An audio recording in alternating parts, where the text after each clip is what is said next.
Gold, trusted gold buyers. మీరు తాకట్టు పెట్టిన బంగారాన్ని విడిపించి ఈ రోజు ఉన్న మార్కెట్ ధరకు కొనబడి.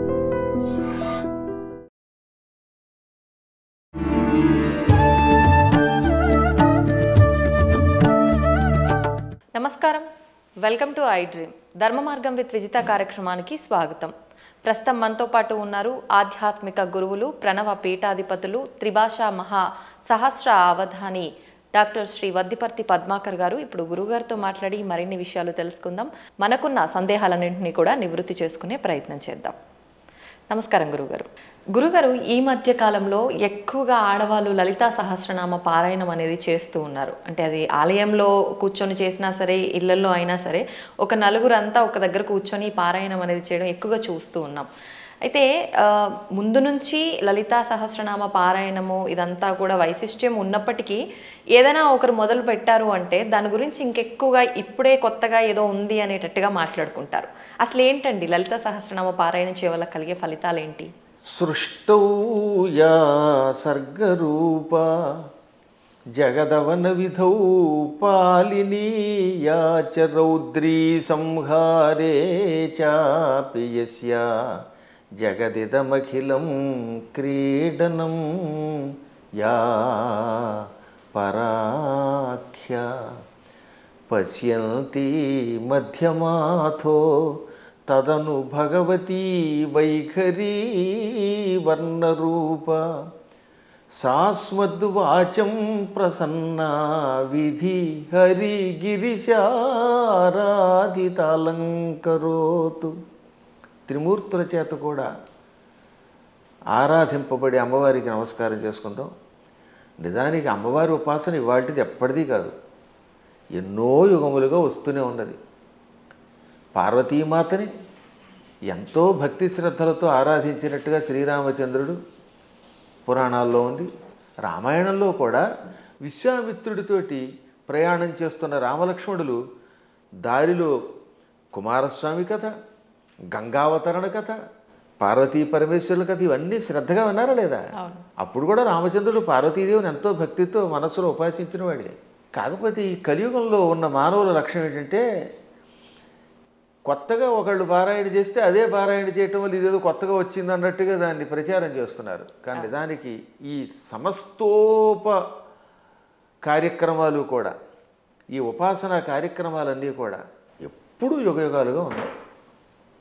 ఇప్పుడు నేను చదివిన శ్లోకం దేవీ భాగవతంలో ఆది మంత్ర శ్లోకం కాబట్టి దేవీ భాగవతం వేదవ్యాసుని చేత రచింపబడింది. దేవీ భాగవతం భాగవతం రెండూ కలిస్తేనే భాగవతం. అది పాండిత్యం ఉన్న వాళ్ళకి తెలుస్తుంది, సంస్కృతం మీద పట్టున్న వాళ్ళకి తెలుస్తుంది. ఇతరుల యొక్క వ్యాఖ్యానాలు చదువుకుని వాళ్ళ శ్లోకాల తాత్పర్యాలు తెలుసుకునే వాళ్ళకి మాత్రం తెలియదు అనుకోండి. అందులో ఈ లలితా సహస్రనామం యుగ యుగాల చరిత్ర కలిగినది. మహానుభావులు ఎంతోమంది ఉపాసించారు. అమ్మవారి గురించిన ఉపాసన మహాభారతంలో ఆదిపర్వంలో కనపడుతుంది, సభాపర్వంలో కనపడుతుంది, అరణ్యపర్వంలో కనపడుతుంది, ఇంకా విరాట పర్వంలో చెప్పేకర్లా. ఇప్పుడు ఈ లలితా సహస్రనామంలో ఉన్న నామములను గుదిగురిచ్చి ఒక స్తోత్రంగా ధర్మరాజు చేశాడు. ధర్మరాజు విరాటరాజు గారి కొలువులోకి వెళ్లే ముందు ఒక ఆలయం ప్రాంగణం దగ్గర నిలబడి అమ్మవారిని 24 శ్లోకాల్లో స్తోత్రం చేశాడు. ఆ తర్వాత వీళ్ళంతా మారువేషాలు వేసుకుని విరాటరాజు గారు కొలువులోకి వెళ్ళారు. కానీ చిత్రం ఏంటంటే నిజానికి అమ్మవారిని స్తోత్రం చేసింది ఎవరు? ధర్మరాజు. ఎక్కడ? మహాభారతంలో విరాట పర్వంలో విరాటరాజు గారి కొలువు దగ్గరికి వెళ్లే ముందనమాట. అంటే ధర్మరాజు గారేమో కంకుబెట్టి అనే పేరుతోటి, భీముడు వంటలవాడు వలలుడు వేషంలో, అర్జునుడు పేడి రూపంలో, బృహన్నల రూపంలో, నకుల సహదేవులు వరుసగా అశ్వనీ పాలకులు, అశ్వపాలకులను గోపాలకులుగా వెడుతున్నారు. ద్రౌపదీదేవి మానిని అనే పేరుతోటి వెడుతోంది, మాలినిగా, ఇది సైరంధ్రిగా. విరాట పర్వాన్ని నర్తనశాలగా సినిమా తీశారు. అందులో ఏం చేశారనమాట, ధర్మరాజు గారు అమ్మవారిని స్తోత్రం చేస్తే ద్రౌపది స్తోత్రం చేసినట్టుగా జననీ శివకామిని అని పాట పెట్టారు. నిజానికి జననీ శివకామిని అందంగా పి. సుశీల్ గారు అద్భుతంగా పాడిన స్తోత్రం నిజానికి ఎవరు చేశారన్నమాట అది? ఆ స్తోత్రం ధర్మరాజు చేశాడు. కాబట్టి ధర్మరాజు కూడా అమ్మవారిని ఉపాసన చేశాడు. ఇక ఆ తరువాత మరికొద్దిసేపట్లో భగవద్గీత ప్రారంభం అవుతుందనగా అర్జునుడు అమ్మవారిని 14 శ్లోకాల్లో స్తోత్రం చేశాడు. నమస్తే సిద్ధశానాని ఆర్యే మందరవాసిని కుమారి కాళి కాపాలి కపిలే కృష్ణ పింగళే భద్రకాళి నమస్తుభ్యం మహాకాళి నమోస్తుతే చండి చండే నమస్తుభ్యం తారిణి వరవర్ణిని అంటూ 14 శ్లోకములతో అమ్మవారిని స్తోత్రం చేశాడు. ఆ స్తోత్రాల్లో ఉన్న నామాలన్నీ లలితా సహస్రనామంలోవే. వాటిని ఇంకొక రకంగా గుదిగుచ్చి ఈయన స్తోత్రం చేశాడు. కాబట్టి వీళ్ళు అమ్మవారిని ఉపాసించారు. కాబట్టి అమ్మవారిని ఉపాసించటం అర్జునుడు చేశాడు కృష్ణుడి సలహా మీద, ధర్మరాజు గారు చేశారు. ఇంకా ఆశ్చర్యం, మనందరం ఎంతో ప్రామాణికంగా భావించే భాగవతం ఉందా? అవునండి. ఈ భాగవతంలో ద్వారకా నగరంలో శ్రీకృష్ణ పరమాత్ముడు సత్యభామాదేవి యొక్క తండ్రి సత్రాజిత్ అభాండం వేస్తే అభాండం నుంచి బయటపడడం కోసం వెళ్ళాడు. ఏది? మణి కోసం, శమంతక మణి కోసం. ఆయన ఎప్పటికీ రాకపోతే 28 రోజులు రాలేదు ఆయన. ఆ లోపు అమ్మవారిని స్తోత్రం చేశారు, అమ్మవారిని పూజించారు. ఎవరు?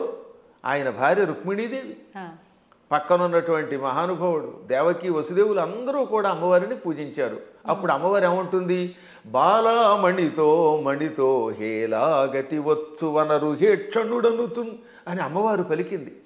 తొందరలో శ్రీకృష్ణ పరమాత్ముడు భామామణితో వస్తాడు. అక్కడ భామామణి అంటే జాంబవతి, జాంబవతిని తీసుకొస్తాడు, మణితో వస్తాడు, జాంబవంతుడిని జయిస్తాడు, ఆయనకి కీర్తి వస్తుంది అని అమ్మవారు పలికింది. కాబట్టి సాక్షాత్తు శ్రీకృష్ణ పరమాత్ముడు అంతటి వాడు పునఃస్థాపన చేసిన ద్వారకా నగరానికి అధిష్టాన దేవత అంబిక.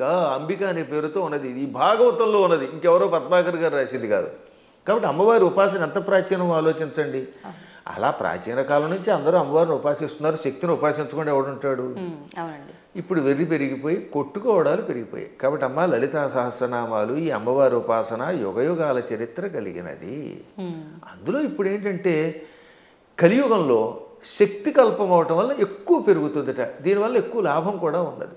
ఇప్పుడు మేము ఉన్నాం, నిత్యం చేసేది భాగవత సప్తాహం. నాకు కృష్ణ పరమాత్ముడు ఎంతో అమ్మవారి ఉపాసనతో చేసే ఉపాసనేమో అమ్మవారిది, కానీ మానసికంగా లోపల కనబడేది కృష్ణుడు. అర్చన అభిషేకం చేసేది శివుణ్ణి. కాబట్టి శివుడైనా కృష్ణుడైనా అమ్మైనా ఉన్నది ఒకే చైతన్య స్వరూపం. ఆ జ్ఞానం కలిగిన వాడు, వాడి స్థాయి వేరు. జ్ఞానం లేనప్పుడు రూపాలతో మాత్రమే కొట్టుకునే అజ్ఞానుల స్థాయి వేరు. అందుకే లలితా సహస్రనామం వీటికి అతీతమైన చైతన్య స్వరూపం అది. గురుగారు, ఇప్పుడు మీరు అన్నారు అమ్మవారైనా కృష్ణుడైనా శివుడైనా అంతా ఒకటే శక్తి స్వరూపము, మూర్ఖులు అని చెప్పి. ఈ మధ్య కాలంలోనే నాకు జరిగిన ఒక ఎక్స్పీరియన్స్, నేను ఎక్కువగా శివుణ్ణి ఆరాధిస్తూ ఉంటా. ఎందుకు అనవసరంగా నువ్వు శివుణ్ణి ఆరాధిస్తున్నావు, అమ్మవారిని పట్టుకో, శివుణ్ణి ఆరాధిస్తే ఏం ఫలితం లేదు, వాడు పిచ్చోడు, ఇంకా ఎక్కువ ఇబ్బందులు పెడతాడు అని చెప్పి అన్నారు. దానికి నేను ఏం సమాధానం చెప్పాలంటారు? నేను ఎలా నిర్ణయం తీసుకోవాలంటారు? అవతల మూర్ఖులు అయితే వాళ్ళకి ఏం సమాధానం చెప్పద్దు, మన పని మనం చేసేద్దాం. కొంచెం జ్ఞాని అయితే అజ్ఞానంతో కాకుండా కొంత జ్ఞానం కలిగితే వాడికి సమాధానం చెప్పచ్చు. అందుకే భర్తృహరి సుభాషితాలు చాలా గొప్పవి. అజ్ఞ సుఖమారాధ్య. అజ్ఞ అంటే ఏమీ తెలియని వాడు ఉన్నాడు, మూర్ఖుడుగా. వాడు మూర్ఖుడు కాదు, ఏమీ తెలియని వాడు. ఏమీ తెలియని వాడికి బాగు చేయొచ్చట. అజ్ఞ అంటే ఏమీ తెలియని వాడు, సుఖం ఆరాధ్య బాగా చెప్పడానికి అర్హుడు. ఏమీ తెలియని వాడు కూర్చోబెట్టి చెప్పచ్చు. అంతే. సుఖతరం ఆరాధ్యతే విశేషజ్ఞ. బాగా చదువుకున్న పండితుడికి చెప్పచ్చు, ఏమీ తెలియని వాడికి చెప్పచ్చు, బాగా తెలిసిన వాడికి చెప్పచ్చు. జ్ఞానలవ దుర్విదగ్ధం బ్రహ్మాపి నరన్నరంజయతి. జ్ఞానలవ దుర్విదగ్ధుడు అంటే అర్థం ఏంటనమాట? తెలుసున్నది ఎంత, లవము అంటే కొంచెం, కొంచెం తెలుసు కానీ అన్నీ తెలుసని వాడికి అహంకారం. ఈ మధ్యన అలాంటి వాళ్ళు ఎక్కువైపోయారంట యూట్యూబ్లో. వాడికి ఏం తెలియదు, నాకు తెలుసని అహంకారం. అలాంటి మూర్ఖుణ్ణి బ్రహ్మాపి నరన్నరంజయతి. అటువంటి నరుణ్ణి బ్రహ్మ కూడా బాగు చేయలేట. వాడికి ఏం చెప్పలేడు, బ్రహ్మ వచ్చి చెప్పినా వెండవాడు. అందుకే కొంతమంది మూర్ఖులు చూసారా, నేను దేవుడు చెప్పినా చేయను, దేవుడు వచ్చి దిగొచ్చినా విన్నంటాడు. వీడి మొహానికి దేవుడు దిగి వస్తాడా? ఏ దేవుడే కదా, దెయ్యం కూడా దిగిరాదు. అంచేత అటువంటి వాళ్ళకి మనం చెప్పక్కర్లేదు, మన పని మనం చేయాలి. కానీ ఒక గొప్ప అద్భుతమైన శ్లోకం ఆది శంకరాచార్యుల వారు మనలాంటి వాళ్ళ కోసమని దేవి అపరాధ క్షమాపణ స్తోత్రంలో రాశారు. ఆ స్తోత్రం పేరేంటి? దేవి అపరాధ క్షమార్పణ స్తోత్రం. అమ్మా నన్ను క్షమించు అని చిట్ట చివరి చెప్పే స్తోత్రం.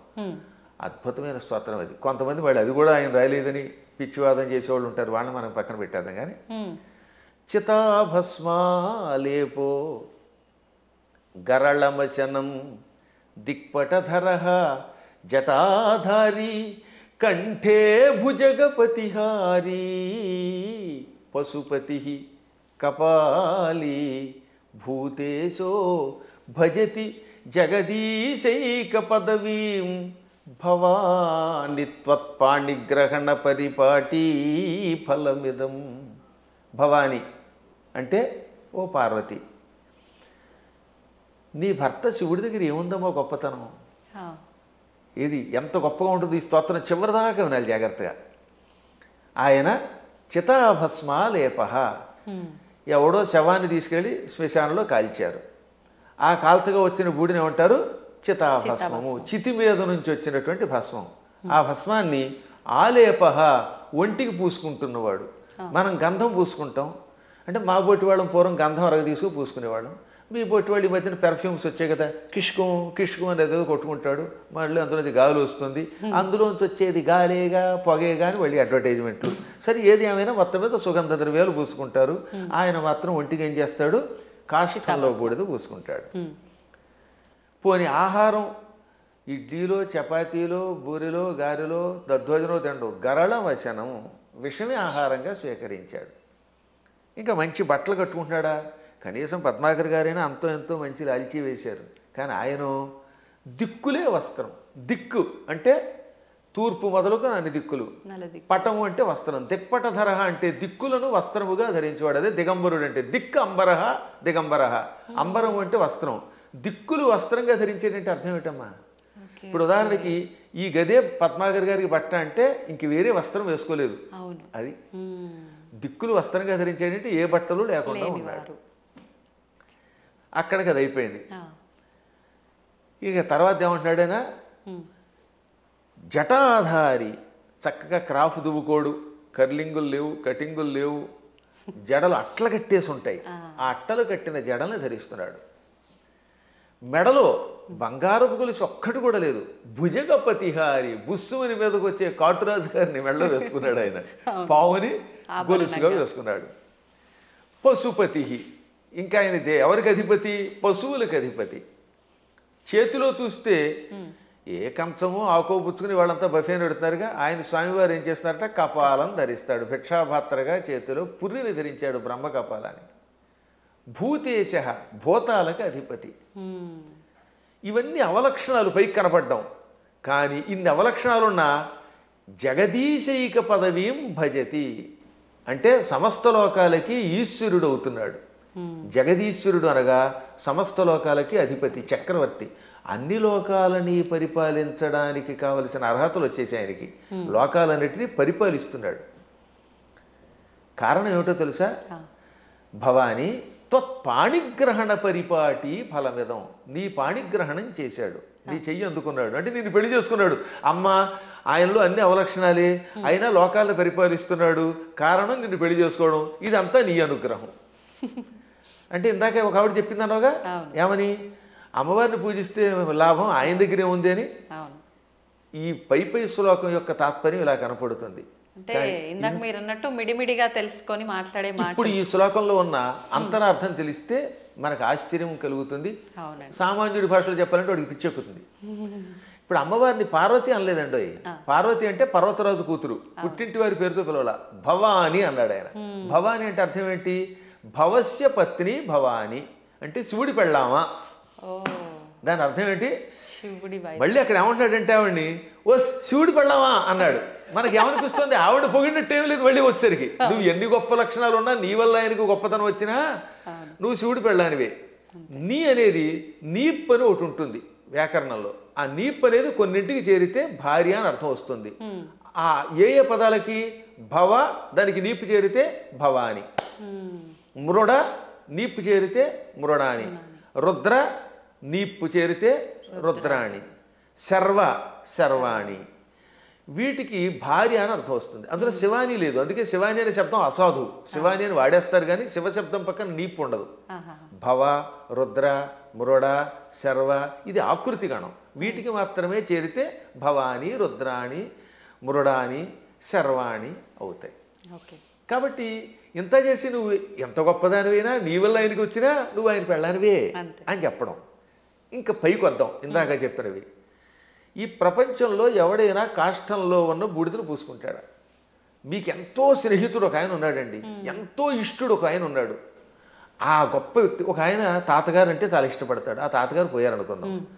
ఆ తాత లేకపోతే బతకలేనన్నవాడు ఆ తాతగారి శరీరం కాలిపోయాక ఆ బూడిద పూసుకుంటాడా? అస్సలు ఒక్క శివుడు మాత్రమే తన భక్తులు తనను ఉపాసించాక వాడు నా భక్తుడు, వాడు నాకు ఎంతో ఇష్టుడు అని వాడు చావగానే వాడి శరీరాన్ని శ్మశానంలో కాలిస్తే రారా నాయనా అని వాడి బూడిదని ఒంటికి పూసుకుంటున్నాడు. ఆ బూడిద పూసుకోగానే వాడు శాశ్వతంగా కైలాసానికి వెడుతున్నాడు. అంటే ఆ భక్తుడి మీద ఆయనకి ఎంత ఇష్టం. ఈ ప్రపంచంలో ఇంత ప్రేమగా చూసే దేవుడు ఇంకెవడన్నా ఉన్నాడా? ఒకసారి ఆలోచించండి. భక్తుడి యొక్క కాష్టంలో బూడిదని ఒంటి మీద గంధంలా పూసుకునే ఏకైక కరుణామూర్తి శివుడే. ఆయనకి మాత్రమే శక్తి ఉంది, ఇంకెవడో పూసుకోలేడు. పూసుకుంటే చస్తాడు, బ్యాక్టీరియా వచ్చి చచ్చిపోతాడు ముందు. రెండవది గరళ మశనం, పాలసముద్రం చిలికారు. ఈ పాలసముద్రంలో అమృతం వస్తుంది అనుకుంటే మొట్టమొదట పుట్టింది విషం. భయంకర కాలకోట విషానికి లోకాలన్నీ కాలి బూడిదైపోయాయి, అందులోంచి పొగొచ్చింది. అందరూ దిక్కులేక శివ రక్షించమని ఆయన దగ్గరికి వెళ్ళారు. ఒక్కడు తాగాడా దాన్ని ఎవడన్నా? ఇంతమంది సోకాళ్ళు దేవతల్లో ఒక్కడైనా దాన్ని తాగి రక్షించాడా? ఒక్క శివుడు మాత్రం పార్వతి కేసు తిరిగి, పార్వతి వీళ్ళు నా పిల్లలు రక్షించమని అడిగారు, తాగేస్తున్నాను అన్నాడు ఆయన. అప్పుడు భార్య తాగమంటుందండి నిజంగాను? ఏ భార్య అయినా సరే, ఏమండి వాళ్ళకి మతి లేకపోతే మీకు మతి లేదా? బాబోయ్ నా మంగళసూత్రం గట్టిగా ఉండాలి, మీరు తాగద్దనాలా? కానీ ఆవిడే ఉంది, తాగేయండి అంది. అందుకే పోతన గారు అక్కడ ఒక అద్భుతమైన పద్యం రాశారు భాగవతంలో అష్టమస్కంధంలో. మృంగెడివాడు విభుండని, మింగేవాడు తన భర్తని తెలుసు. ఆ మింగేవాడు తన భర్త అని ఆవిడ తెలియదా? తెలుసు. మృంగెడిదియు గరళమనియు, ఆయన మింగేది గరళం విషం తప్ప అమృతం కూల్ డ్రింకు కాదని ఆవిడికి తెలుసు. అది తాగితే ఏం జరుగుతుందో కూడా తెలుసు. అది ఇంకోటి ఎవడన్నా తాగితే చచ్చిపోతాడే తెలుసు. అయినా మేలని ప్రజకుల్ మృంగుమనే సర్వమంగళ మంగళ సూత్రంబునెంత మది నమ్మినదో. ఎంత అద్భుతమైన పద్యం. అయినా ఈ సృష్టి అంతా తన పిల్లలు, మా పిల్లలు బాగుండాలి, వాళ్ళ కోసం మేము ఏమైనా పర్వాలేదు అని త్రాగమన్నది. తాగమండవే కాదు, తన మంగళసూత్రాన్ని అంత నమ్మింది. శివుడు నా మెడలో మంగళసూత్రం కట్టాడు, కట్టాక ఆయనకి ఏం అవ్వదు, నా మెడలో ఆయన కట్టిన మంగళసూత్రం ఉండగా ఈ విషయం కూడా ఆయన ఏమీ చేయదనే నమ్మకంతో తాగమన్నదట. అది వాళ్ళ దంపత్య యొక్క బంధం.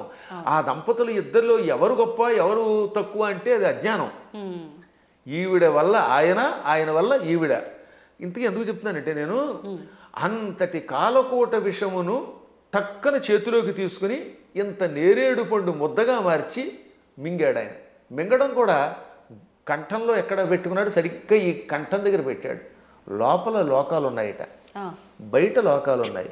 విషం బయట ఉంటే బయట ఉన్న లోకాలని బూడిద చేస్తుంది, కడుపులో కెడితే కడుపులో ఉన్న లోకాలు బూడిదైపోతాయి. ఇక లోకములు లేని ఏకైక స్థానం ఆయన కంఠాన్ని మాత్రమే అట్టే పెట్టాడు. కంఠంలో లోకాలు లేవు, అందుకని గొంతుకులో పెట్టాడు. ఇక్కడుంటే ఎవరికీ ప్రమాదం లేదు కనుక. ఇప్పుడు మీకు ఒక కాఫీ ఇస్తాం, తాగండి.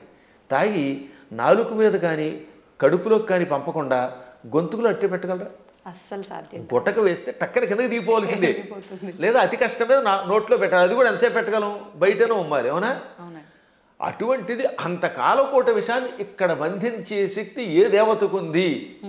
ఒక్క శివుడికి ఉన్నది. అందుకే తెల్లని శివుడి శరీరం కూడా, శివుడు కూడా నాలా అందంగా తెల్లగా ఉండేవాడు.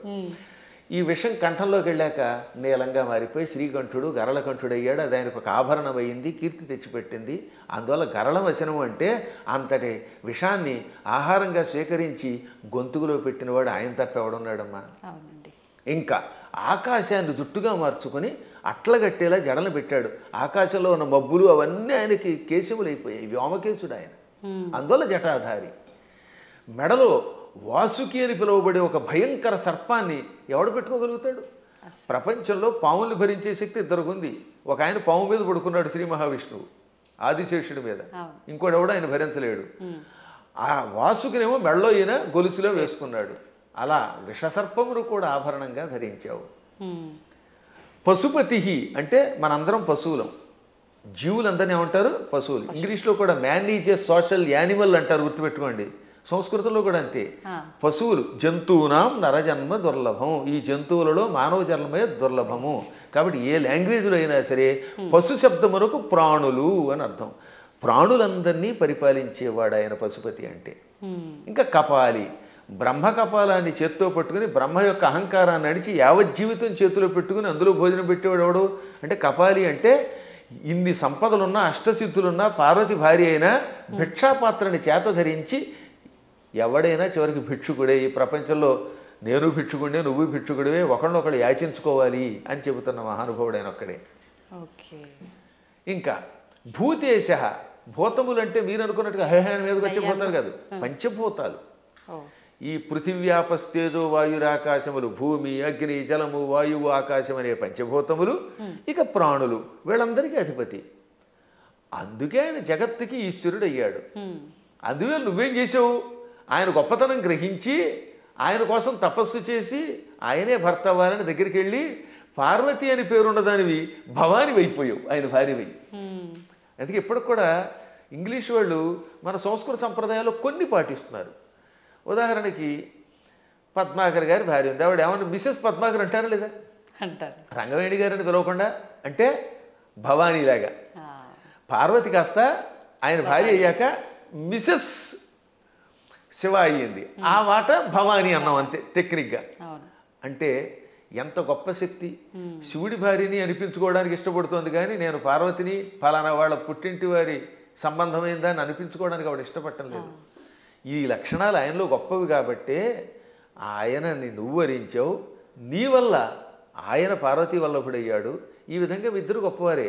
ఇంక చివరిగా దిక్పటధరహ అంటే దిక్కులే వస్త్రములంటే మొత్తం ప్రపంచమంతా వ్యాపించినవాడు. అది వ్యాపిస్తే కదా బట్ట అయ్యేది. మీరు ఆలోచించండి, తూర్పు, పడమర, ఉత్తరం, దక్షిణం, ఆగ్నేయం, నైరుతి, ఈ వాయువ్యం, ఈశాన్యం అని పిలువబడే దిక్కులు పైన కింద ఉన్నవి మనకు బట్ట అవ్వాలంటే మనం అంత శరీరం కలిగిన వాళ్ళు అయ్యి ఉండాలి. ఇప్పుడు నాకు ఈ గది బట్ట అవ్వాలంటే నేను గది అంతా నిండిపోవాలి, అప్పుడే ఈ గదిని నేను బట్టగా ధరించగలను. అవునా? అందువల్ల సర్వవ్యాపకుడు అని అర్థం. అటువంటి వాళ్ళ యొక్క గొప్పతనాన్ని గ్రహించలేక శివుడిని పూజిస్తే కష్టం వస్తాయి, పార్వతిని పూజించని, లేక పార్వతిని పూజించకు శివుడిని పూజించని, లేక ఈ ఇద్దరిని పూజించి విష్ణువుని పూజించగని, విష్ణువుని పూజించి వీళ్ళని పూజించకు అన్నాడంటే వాడు అజ్ఞాని, ఏ విధమైన ఉపాసనా బలం లేనివాడు. అందువల్ల వీటికి అతీతంగా సర్వవ్యాపకుడైన శివుడు ఆయన ఏకో దేవ, ఏకో దేవ కేశవో వా శివో వా, ఒకడే దేవుడు. నువ్వు శివుడను, కేశవుడను, పార్వతి అను, లేక లక్ష్మి అను, సరస్వతి అను, కుమారస్వామి అను, విఘ్నేశ్వరుడను, ఇన్ని రూపములతో కనపడుతున్న పరమాత్మ ఒక్కడే. గురుగారు, అంటే మాలాంటి జ్ఞానం లేని వాళ్ళము ఇలాంటి పిచ్చి ప్రశ్నలు వేయటంలో అర్థం ఉంది, వాదించడంలో అర్థం ఉంది.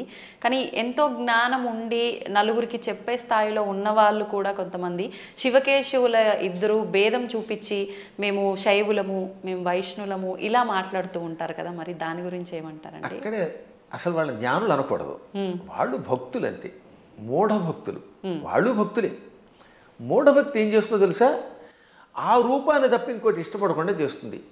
మూఢభక్తి వల్ల కూడా ఎప్పుడో ఒకప్పుడు పరమాత్మ దగ్గరికి వెడతారు అనుకోండి, అందులో సందేహం లేదు. జ్ఞానభక్తి కలిగిన వాడు అలా ఎందుకంటాడు? జ్ఞానంతో ఉన్నవాడు వాడు ఏ రూపం చూస్తే ఆ రూపంలోనే ఇంకోటి చూస్తాడు. మహానుభావులైన ఋషుల్ని నేను చూశాను కదా, వశిష్ఠుడు ఉన్నాడు, రాముడిలో శివుని చూడగలిగాడు, శివుడిలో రాముడిని చూడగలిగాడు. కైలాసాల్లో వైకుంఠం చూడగలిగాడు, వైకుంఠంలో కైలాసాన్ని చూడగలిగాడు. అమ్మవారి దగ్గరికి వెళ్ళారు. దుర్వాసుడు అన్ని లోకాలకి వెళ్ళాడు. విశ్వామిత్రుడు అలా అన్నీ చూడగలిగాడు. వాళ్ళు జ్ఞానులు. ఇంకా మూఢభక్తులు అంటే ఏమిటనమాట? నేను ఆ రూపమును తప్ప ఇంక దేన్ని చూడండి అంటాడు ఆయన. ఆ ఆశ్చర్యం ఏమిటంటే తులసీదాసు గారు తన ఆత్మచరిత్ర రాసుకున్నాడు. ఆయన బృందావనం వచ్చాడు. అక్కడ కృష్ణుడు కనపడగానే కళ్ళు మూసుకున్నట్ట. ఏమి నాయన నన్ను చూడగానే కళ్ళు మూసుకున్నావు, నన్ను ఎందుకు చూడటం లేదంటే నేను రామభక్తుడిని, రాముడి తప్పేవాడిని చూడన్నాడు. అప్పుడు ఆ కృష్ణుడు ఏమన్నాడు? రాముడైనా కృష్ణుడైనా నేనే కదా, నువ్వు భాగవతం చదివిన వాడివి, నేను ఎన్నో అవతారాలు ఎత్తానని నీకు తెలుసు కదా అంటే అన్నీ నాకు అనవసరం, నువ్వే అన్ని రూపాలు, నువ్వే మత్స్య కూర్మాది సమస్త అవతారాలు ధరించావు, అయినా నేను రాముడి తప్ప చూడను, నాకు ఆ కోదండం పుచ్చుకుని ఏకపత్నిరతుడిగా ఉన్న రాముడే కావాలి, కృష్ణుడు వద్దన్నాడు. అప్పుడు ఆయన నవ్వి రాముడిగా, ఇది కృష్ణ విగ్రహంలో ఉన్న స్వామివారు రాముడిగా దర్శనమిచ్చాక అప్పుడు నమస్కరించాడు. అప్పుడు ఆయన కనువిప్పి కలగజేసి, పిచ్చివాడా, పువ్వులు వేరైనా ఏ పువ్వుతో చేసినా పూజ ఒకటే కదా, అంతే అండి. ఎదురుగుండా నువ్వు ఒక విగ్రహం పెట్టుకున్నావు, ఒక్కోసారి గన్నేరు పువ్వులు, ఒక్కోసారి మందార పుష్పాలు, మరోసారి ఏమో సంపంగులు ఇలా దొరుకుతాయి. ఏ పుష్పంతో పూజ చేసినా పూజ ఒకటే, పువ్వులు వేరైనా పూజ ఒకటే. అలాగే మూర్తులు వేరైనా అందులో ఉన్న చైతన్యం ఒకటే. ఈ మాత్రం జ్ఞానం లేకపోతే నీకు ఎప్పటికీ మోక్షం వస్తుందనగా అప్పుడు పశ్చాత్తాపంతో ఆయన రాముడైనా కృష్ణుడైనా ఒకటే అని హిందీలో ఒక స్తోత్రం రాశాడు. దాన్ని తెలుగులోకి అనువాదం చేసి శ్రీకృష్ణాంజనేయ యుద్ధం అని ఒక సినిమా ఉందిరండి. అందులో చాలా అద్భుతంగా రాశారు. ఘంటసాల వారు చాలా బాగా పాడారు. చిట్ట చివరిలో ఆంజనేయుడు జ్ఞానోదయం పొందినట్టుగా ఆ పాట పెట్టారు. పూలు వేరైనా పూజ ఒకటని నేటికి తెలిసెను ఓ దేవా, రాముడవైనా కృష్ణుడవైనా ఆదిదేవుడవు నీవేనయ్యా, రాముడవైనా కృష్ణుడవైనా ఆదిదేవుడవు నీవేనయ్యా, హరే రామ హరే కృష్ణ హరే రామ హరే కృష్ణ హరే రామ హరే కృష్ణ. అందుకని మన వాళ్ళు హరే రామ హరే కృష్ణ అన్నారు. పరమాత్మ ఒకటే. కానీ మూఢత్వం ఉన్నంత వరకు, పూర్వజన్మ యోగం ఒకటి ఉన్నంత వరకు చచ్చిన ఈ సత్యాన్ని వాడు అంగీకరించలేదు. కర్మ. ఏ నదుల్లో కూడానండి అదే గంగాజలం, గంగో చోట ఇంకో చోట కృష్ణ, ఓ చోట గోదావరి, మొత్తం మీద నీరే. కొంచెం భేదాలు ఉంటాయి. ఎందుకనంటే ఆ ప్రాంతాన్ని బట్టి, మూలికలు బట్టి. గంగ గంగే, ఇంకో దక్షిణ గంగ గంగే. కానీ వీటిలో ఎన్ని కొలుస్తున్నాయి? మనం కూడా అలాగే మూర్తులలో ఉన్నప్పుడు ఆ భేదాలను బట్టి ఒక్కొక్క రూపంలో ఒక్కొక్క పని చేస్తాడు. కానీ చిట్ట చివరికి వచ్చేసరికి అన్నీ ఒకటే. కృష్ణుడు చెప్పాడా లేదా? చిట్ట చివరికి నేనే అన్నాడు ఆయన. భగవద్గీతలో విభూతి యోగంలో ఎవరెవరిలో ఏ విభూతి ఉందో అది నేనని చెప్పాడు ఆయన. యద్యద్విభూతివత్సర్వం తత్తదూర్జితమేవవా. ఎవరెవరిలో ఏ శక్తులు ఉన్నాయో నావే అని చెప్పడానికి వరుసగా చెప్పుకొచ్చాడు అనమాట. మృగాణాంచ మృగేంద్రోహం, జంతువులలో సింహాన్ని నేను, మృగాలలో సింహాన్ని నేను. వైనతేయశ్చ పక్షిణాం, పక్షులలో గరుత్మంతుణ్ణి నేను. ప్రహ్లాదశ్చాపి దైత్యానాం, రాక్షసులలో ప్రహ్లాదుణ్ణి నేను. అలా కవులలో ఉసినసుణ్ణి అంటే శుక్రాచార్యుణ్ణి నేను. బుద్ధిమంతులలో బృహస్పతిని నేను. చివరికి బృహస్పతి శుక్రుడు కూడా ఆయనే. అలాగే శంకరశ్చాపి రుద్రాణం, ఏకాదశి రుద్రుల్లో శంకరుణ్ణి నేను. అర్థమైందా? చివరికి శివుడు కూడా నేనే. ఆ విధంగా సమస్తం నేనే. కాబట్టి ఆయన కానిదంటూ ఏమీ లేదు. గురుగారు, భగవంతుడు ఇప్పుడు ఇన్ని రూపాల్లో ఉన్నాడు. శివుడైనా విష్ణువైనా భేదమే లేదు. కానీ విష్ణుమూర్తి అవతారాలలోనే, కొన్ని అవతారాలలో, దశావతారాలలో రాముడు కృష్ణుడు కూడా ఆయన అవతారమే. కానీ వాళ్ళు దేవుళ్ళు కాదు, మానవులు. వాళ్ళు దేవుళ్ళు అనకూడదు, ధర్మానికి ప్రతిరూపాలుగా మనం భావించాలి అని అంటూ ఉంటారు. దాన్ని ఎలా తీసుకోవచ్చు అంటారు? ఇది ఒక పెద్ద సమస్య అని చెప్పాను కదా. ఈ పెద్ద ఎవడికి వాడు మేధావి అయిపోవడం వల్ల వచ్చిన పని. భగవంతుడు శ్రీ మహావిష్ణువు 22 అవతారాలు ఎత్తాడు. ఎన్ని? 22. ఈ 22లో 21 అవతారాలు అంశ అవతారాలు అంటారు. ఒక్క అవతారం పరిపూర్ణ అవతారం. సనక సనందనాదులు, వృషభావతారము, కపిలావతారము, పరశురామావతారము, వేదవ్యాసావతారము, ఇవన్నీ అంశ అవతారాలు.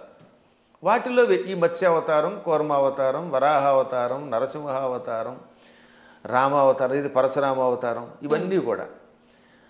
ఒక్క కృష్ణుడు మాత్రం సంపూర్ణ అవతారం. కాబట్టి అందరూ అనుకున్నట్టుగా 10 కాదు అవతారాలు.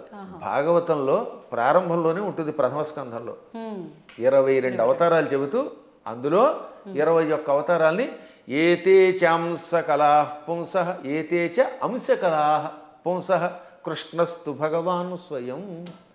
21 అవతారాలు అంశావతారాలు, అంశ కళలు. ఒక్క కృష్ణుడు మాత్రం పరిపూర్ణ అవతారం. అందుకే కృష్ణస్తు భగవాన్ స్వయం. ఒక్క రామావతారంలో నేను మానవుణ్ణి అని ఆయన అనకపోతే రావణుడిని చంపలేడు. ఎందుకని మానవుడి చేతిలో వాడు చస్తాడు కనుక. అందుకని ఆయనకి తెలియదు లోపల. ఆయన పరమాత్మని ఆయనకి తెలియకపోతే ఇన్ని పనులు ఎలా చేసాడండి?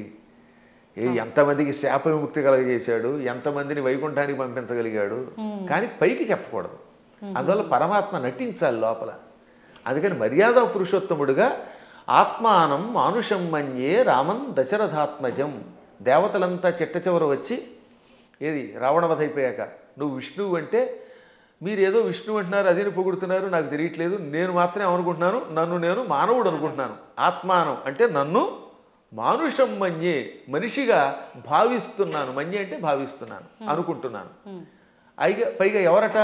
రామం దశరథాత్మజం, దశరథుడు కొడుకేని రాముడు అనుకుంటున్నాను. మీరు ఎవరో అంటున్నారంటే అప్పుడు శివుడు వచ్చామన్నాడు. అక్కడ భలే చెప్తాడండి వాల్మీకి. షడర్థ నయన శ్రీమాన్ అన్నారు శివుణ్ణి. ఏమన్నారు? షడర్థ నయన. అసలు ఇటువంటి పదాలు వాల్మీకి తప్ప ఎవరు రాయలేరు, కవులు కాబట్టి బాగా రాస్తారు. నయన అంటే కళ్ళు కలిగినవాడు. షట్ అంటే అన్ని 6, అందులో అర్ధ అంటే అంత సగం. షడర్ధనైన అంటే 6లో సగం 3 కళ్ళు కలిగిన వట్ట త్రినేత్రుడ. ఎంత త్రినేత్రుడు అనడానికి ఎంత చమత్కారం చేయాలి, బలి పెడతాడు కదా. అదే కవుల యొక్క చమత్కారం. అందువల్ల కవుల చమత్కారం తెలియక రామాయణం అర్థం కాక ఏదో పిచ్చివాగుడు అవుతారు. కానీ షడర్ధనైన అండంలో అర్థం ఏంటో తెలుసా? 6ని 3గా చేశాడు, 6 శత్రువుల్ని 3గా చేశాడు. ఆ 3ంటిని సూర్యచంద్రులు అగ్నిగా మార్చి కళ్ళుగా పెట్టుకున్నాడు. వీటిల్లో సూర్యుడు స్వయం ప్రకాశకుడు, చంద్రుడు సూర్యుడు యొక్క కాంతి సేకరించి చల్లదనం ఇస్తాడు. ఈ 3 ఆయన దేన్నైనా భస్మం చేస్తాడు. అంటే కామక్రోధ లోభ మోహ మద మాత్సర్యాలనే శత్రువుల్ని 3 ముద్దలు చేసి ఈ 3 ముద్దల్ని కూడా ప్రజలకి త్రిగుణముల రూపంలో ఇచ్చి త్రిగుణములతో కూడిన ప్రజల్ని త్రిగుణాతీతుల్ని చెయ్యగలిగే శ్రీమాన్ సంపదలు కలిగిన వాడు శివుడు.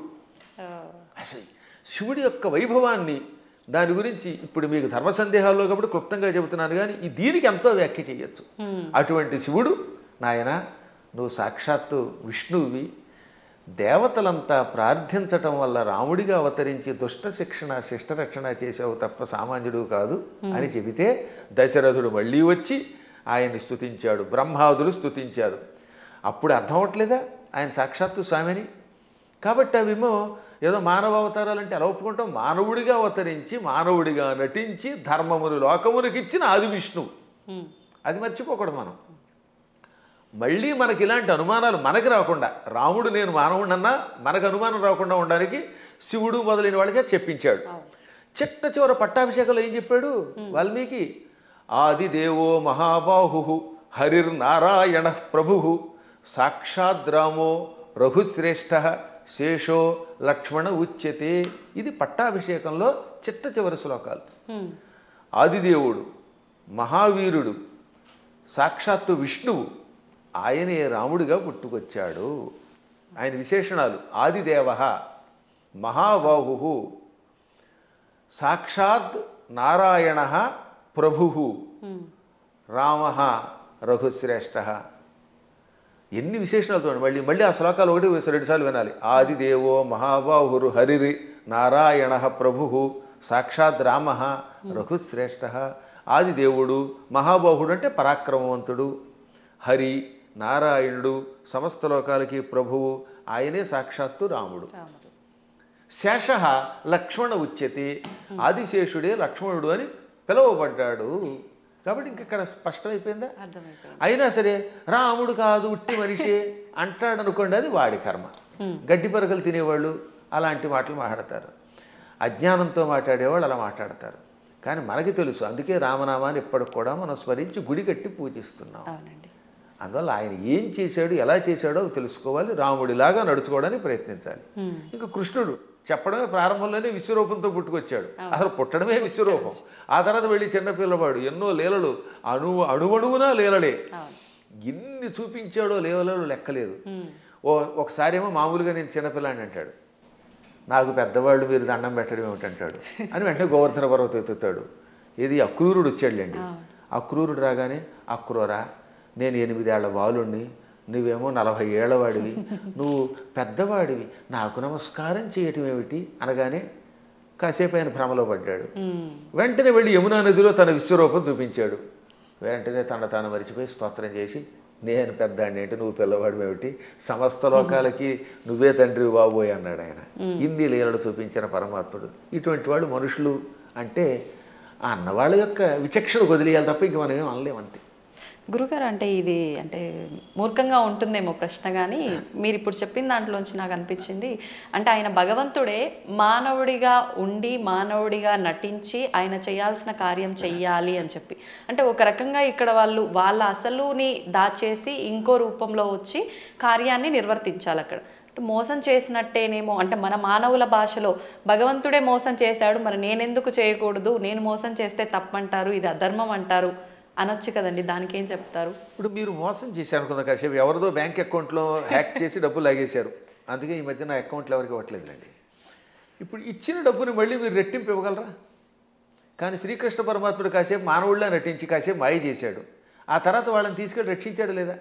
వాళ్ళ గురువు గారిని కాసేపు నేను సామాన్య బాలుడిని అన్నట్టుగా నటింపజేసి కాసేపు మాయబుచ్చాడు, వాళ్ళ అబ్బాయిని బతికించిచ్చాడు లేదా?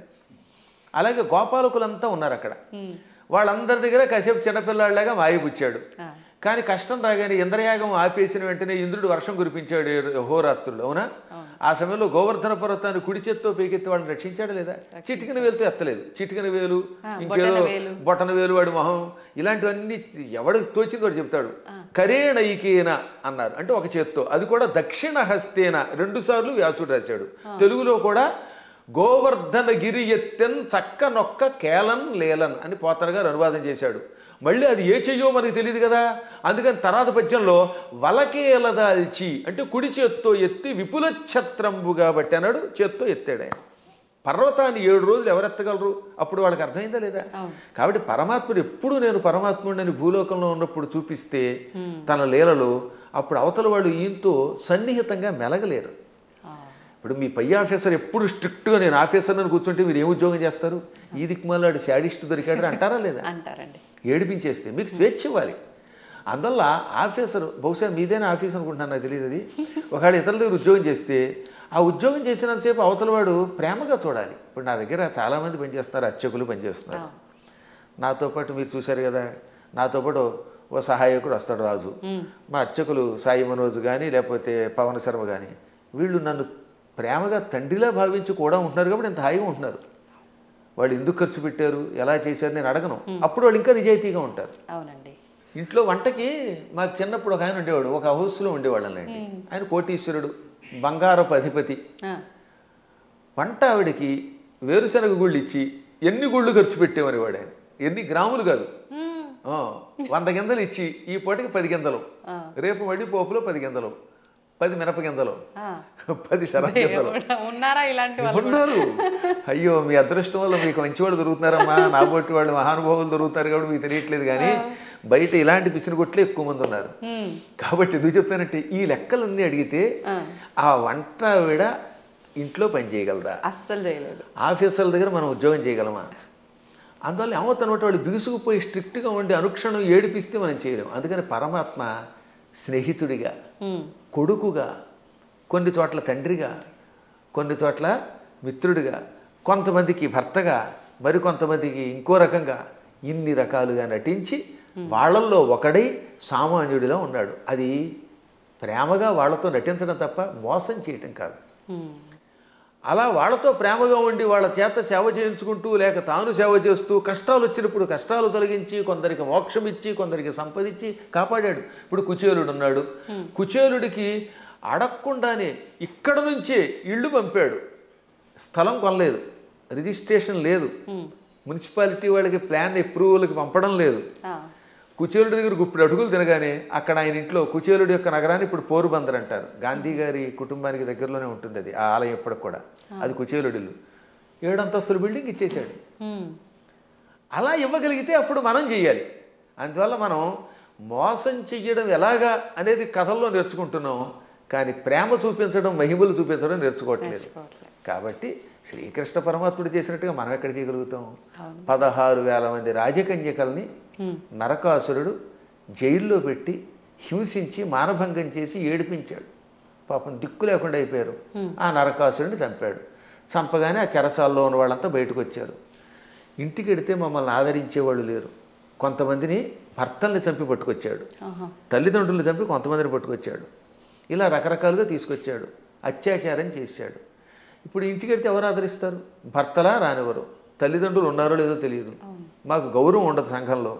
అందుకని మమ్మల్ని రక్షించమని మనస్సులో కోరుకుంటే ఈ 16,000 మందిని ఒకేసారి 16,000 మంటపాలు కట్టించి, 16,000 పెళ్లి మంటపాలు, వేదికలు కట్టించి 16,000 మంది మెడలో ఒకేసారి 16,000 రూపములతో మంగళసూత్రం కట్టి పెళ్లి చేసుకున్నాడు. ఇలా చేయమని చూద్దాం ఎవడన్నా? నువ్వు కృష్ణుడిలాగా 16,000 మందిని పెళ్లి చేసుకుంటానంటే 16,000 మందికి ఒకేసారి తాళి కట్టగలవా? ఇన్ని మండపాలు ఒకేసారి ఏర్పాటు చేయగలవా? అందరి ఇళ్లలో ఉండగలవా? వాళ్ళందరినీ ఇలా గౌరవంతో కాపాడగలవా? చేయలేవు నీ మొహం. అందువల్ల కృష్ణుడితో పోల్చుకోవాలంటే నీ లెవెల్ అలా ఉండాలి. ఇంకొక విషయం చెప్పాలి ఇక్కడ. ఒక రోజున నారదుడు అంతటి వాడికి అనుమానం వచ్చింది. ఇందులో భాగవతంలోనే, మళ్ళీ ఇంకో పురాణం కాదు, భాగవతంలోనే ఒక రోజున నారదునికి కృష్ణుడి మీద అనుమానం వచ్చింది. ఏది ఇంత నిత్యం నారాయణ అని ఆయనకు కూడా మాయ. ఇదే మాయ అంటే. ఇప్పుడు మీరు నా ఎదురుగుండా కూర్చున్నా మీరు అప్పుడప్పుడు నన్ను కూడా సామాన్యుడని ఎలా మాయలో పడిపోతూ ఉంటారో అలాగా కృష్ణ పరమాత్ముడి నామస్మరణం చేసే నారదుడు కూడా కృష్ణుడిని సామాన్యుడు కదా, ఇంతమంది భార్యలతో ఎలా వేగుతున్నాడు, 16,108 మందితో ఎలా వేగుతున్నాడు పరిశీలించాలనిపించింది. ఇది మాయ అంటారు దీన్ని. అందుకని వెంటనే ముందు ఏం చేశాడు, రుక్మిణీ మాత ఇంటికి వెళ్ళాడు. రుక్మిణీదేవి ఇంట్లో ఇద్దరు రుక్మిణీదేవి గదిలో ఒక మంచం మీద కూర్చొని సరదాగా పాచికలు ఆడుకుంటున్నారు, జోదం ఆడుకుంటున్నారు. రావోయ్ నారద అన్నాడు ఆయన. ఓ నమస్కారం చేసి, ఇప్పుడు రుక్మిణి దగ్గర ఉన్నాడు కదా, ఇక్కడ నుంచి రెండో భార్య జాంబవతి దగ్గరికి వెడదాం. రెండో ఆవిడ జాంబవతి, 3 సత్యభామ. ఎందుకని శమంతకమణిని తీసుకురావడానికి వెళ్ళింది ముందు జాంబవతి దగ్గరికి. జాంబవతిని పెళ్లి చేసుకుని వచ్చాక ఆ తర్వాత సత్రాజిత్తుకి మణిస్తే 3వ భార్య సత్యభామ అయ్యింది. ఇప్పుడు ఏం చేశాడు, రెండో భార్య దగ్గరికి వెళ్ళాడు. అక్కడ కృష్ణుడు కనపడలేదు, జాంబవతి కనపడింది. అమ్మ జాంబవతి, ఈ కృష్ణుడు ఉన్నాడే ఆ రుక్మిణి దగ్గర అనేదో చెప్పబోతూ ఉంటే, ఏమిటి మహర్షి చెబుతున్నారు మా ఆవిడికి అని ఆవిడ పక్క నుంచి వచ్చేసాడు ఈయన. మా ఆయన ఇప్పటిదాకా నా పక్కనే ఉన్నాడు, నాకు జడేస్తున్నాడు, నువ్వేదో రుక్మిణి అంటున్నావు ఏమిటంది. అబ్బాయి లేదమ్మా, రుక్మిణి దగ్గరికి వెళ్లకుండా నీ దగ్గరికి వచ్చాడని చెప్పబోతున్నానని మాట మార్చి ఇక్కడి నుంచి సత్యభామ దగ్గరికి వెళ్ళాడు. అమ్మ సత్యభామ, నీకెన్ని కష్టాలు వచ్చాయి అనబోతూ ఉండగా, సత్యభామ ఏం కష్టాలు వచ్చాయి, మా ఆయన నాకు వంట చేసి పెడుతున్నాడండి. ఆ లోపల వంట చేసి పెడుతున్నాడు.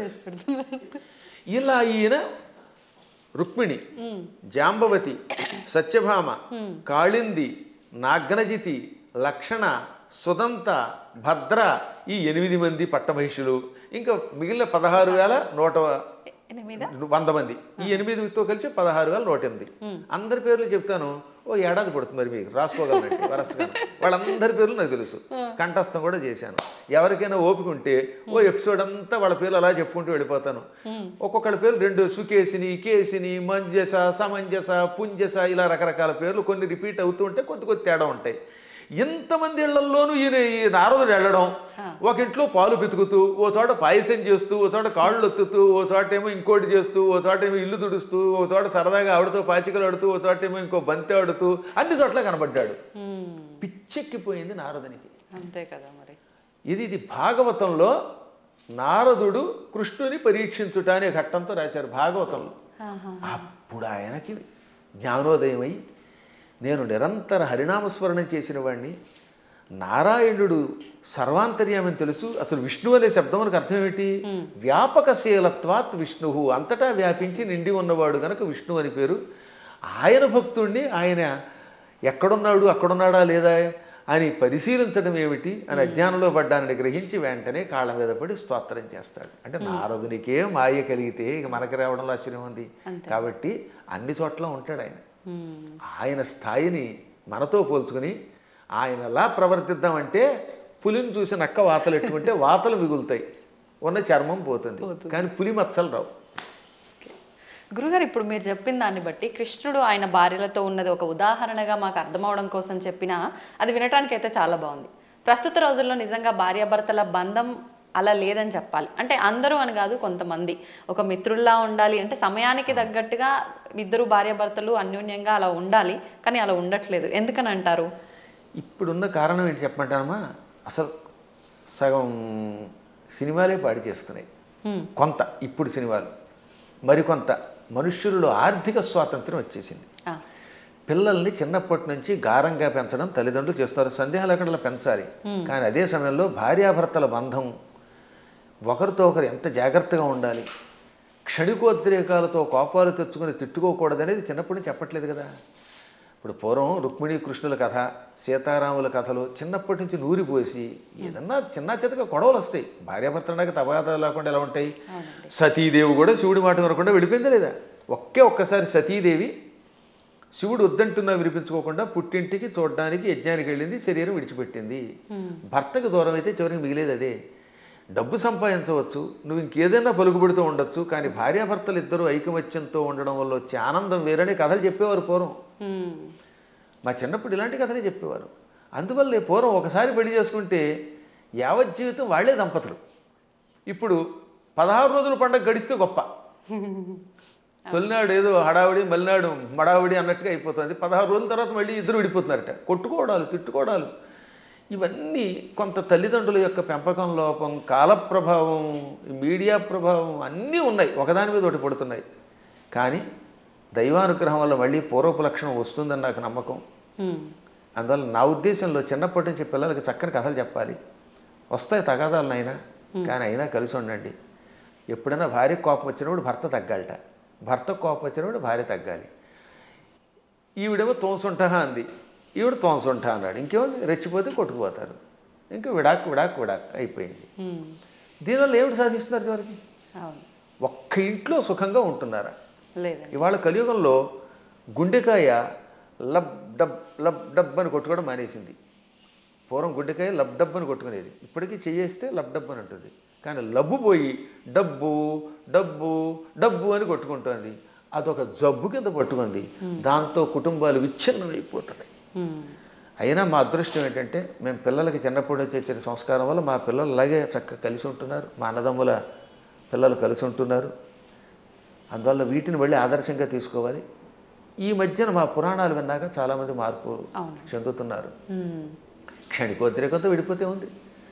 తల్లిదండ్రుల ప్రేమ పిల్లలకు ఉండదు, ఈ పిల్లలు మళ్ళీ పిశాచాల్లా తయారైపోతారు. వీళ్ళు కొట్టుకుంటారు, హత్యలు చేస్తున్నారు, చస్తారు, బాంబులు వేసుకుంటారు. చివరికి ఏం సుఖం? ఒకసారి ఆలోచించండి. అందువల్ల ఐకమత్యంలో భార్యాభర్తలిద్దరూ ఒక అవగాహనకి రావడంలో ఎన్నో లాభాలు ఉన్నాయి. అసలు 3 ముళ్ళు అందుకే పెట్టారు. 3 ముళ్ళు ఏమిటి అనుకుంటారు? ధర్మేచ. ఒక ముడి ఎందుకు వేస్తున్నాడంటే ఈ రోజు నుంచి మన ఇద్దరం కలిసి ధర్మమును ఆచరిద్దాం. ధర్మం కోసం ఒక ముడేట. అంటే ఈ రోజు నుంచి భార్య భర్త ఇద్దరు కలిసి ధర్మమును ఆచరించెదరుగాక. అర్థేచ. ధనం విషయంలో కూడా మీకు మీరే మాకు మేమే అని కొట్టుకోకుండా నువ్వు సంపాదించు నేను సంపాదిస్తాం, ఇద్దరు డబ్బులు అక్కడ పెడదాం, ఇద్దరం కలిసి అవగాహనకు వచ్చి ఖర్చు పెట్టుకుందాం. ఈరోజు నువ్వు గోలుసు చేయించుకో, వచ్చే నెలలో నేను ఉంగరం చేయించుకుంటాను. ఆ తర్వాత ఇద్దరం కలిసి కొంత లోను పెట్టుకుని ఎలోనుగా బతకకుండా లోను పెట్టుకుని ఇల్లు కట్టుకుందాం, లోన్ తీర్చుకుందాం, ఇలా అనుకోవాలి. అలాగే ఏ విషయంలో అయినా ధనాన్ని విషయంలో భార్యాభర్తలు ఒకరికి తెలియకుండా ఒకళ్ళు ఖర్చు పెట్టకూడదు.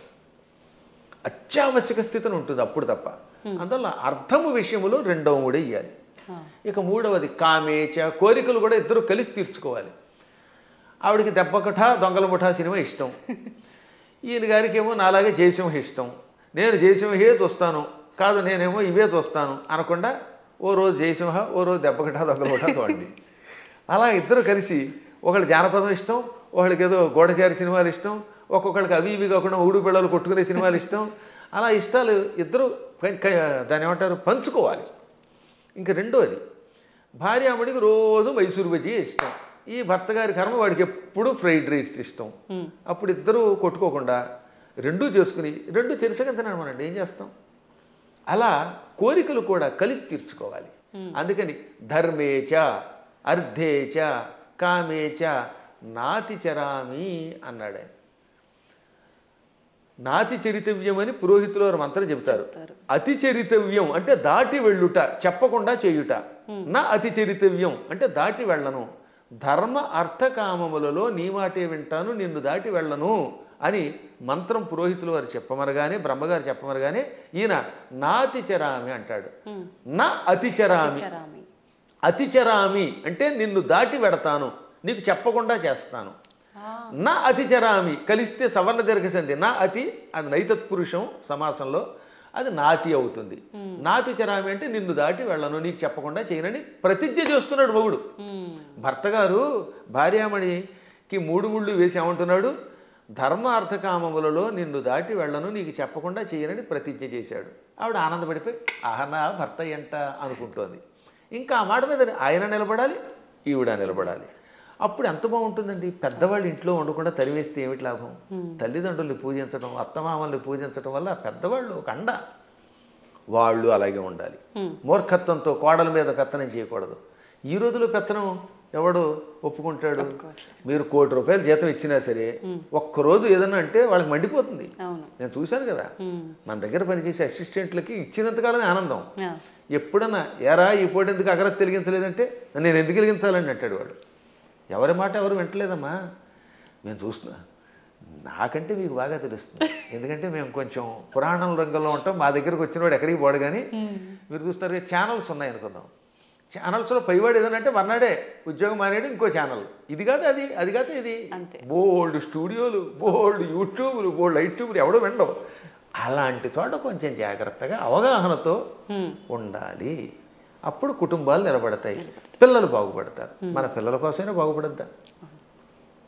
గురుగారు, ఇప్పుడు మీరు ఇందాకే అన్నారు, నేను మళ్ళీ ఆ ప్రశ్నే అడుగుతున్నాను.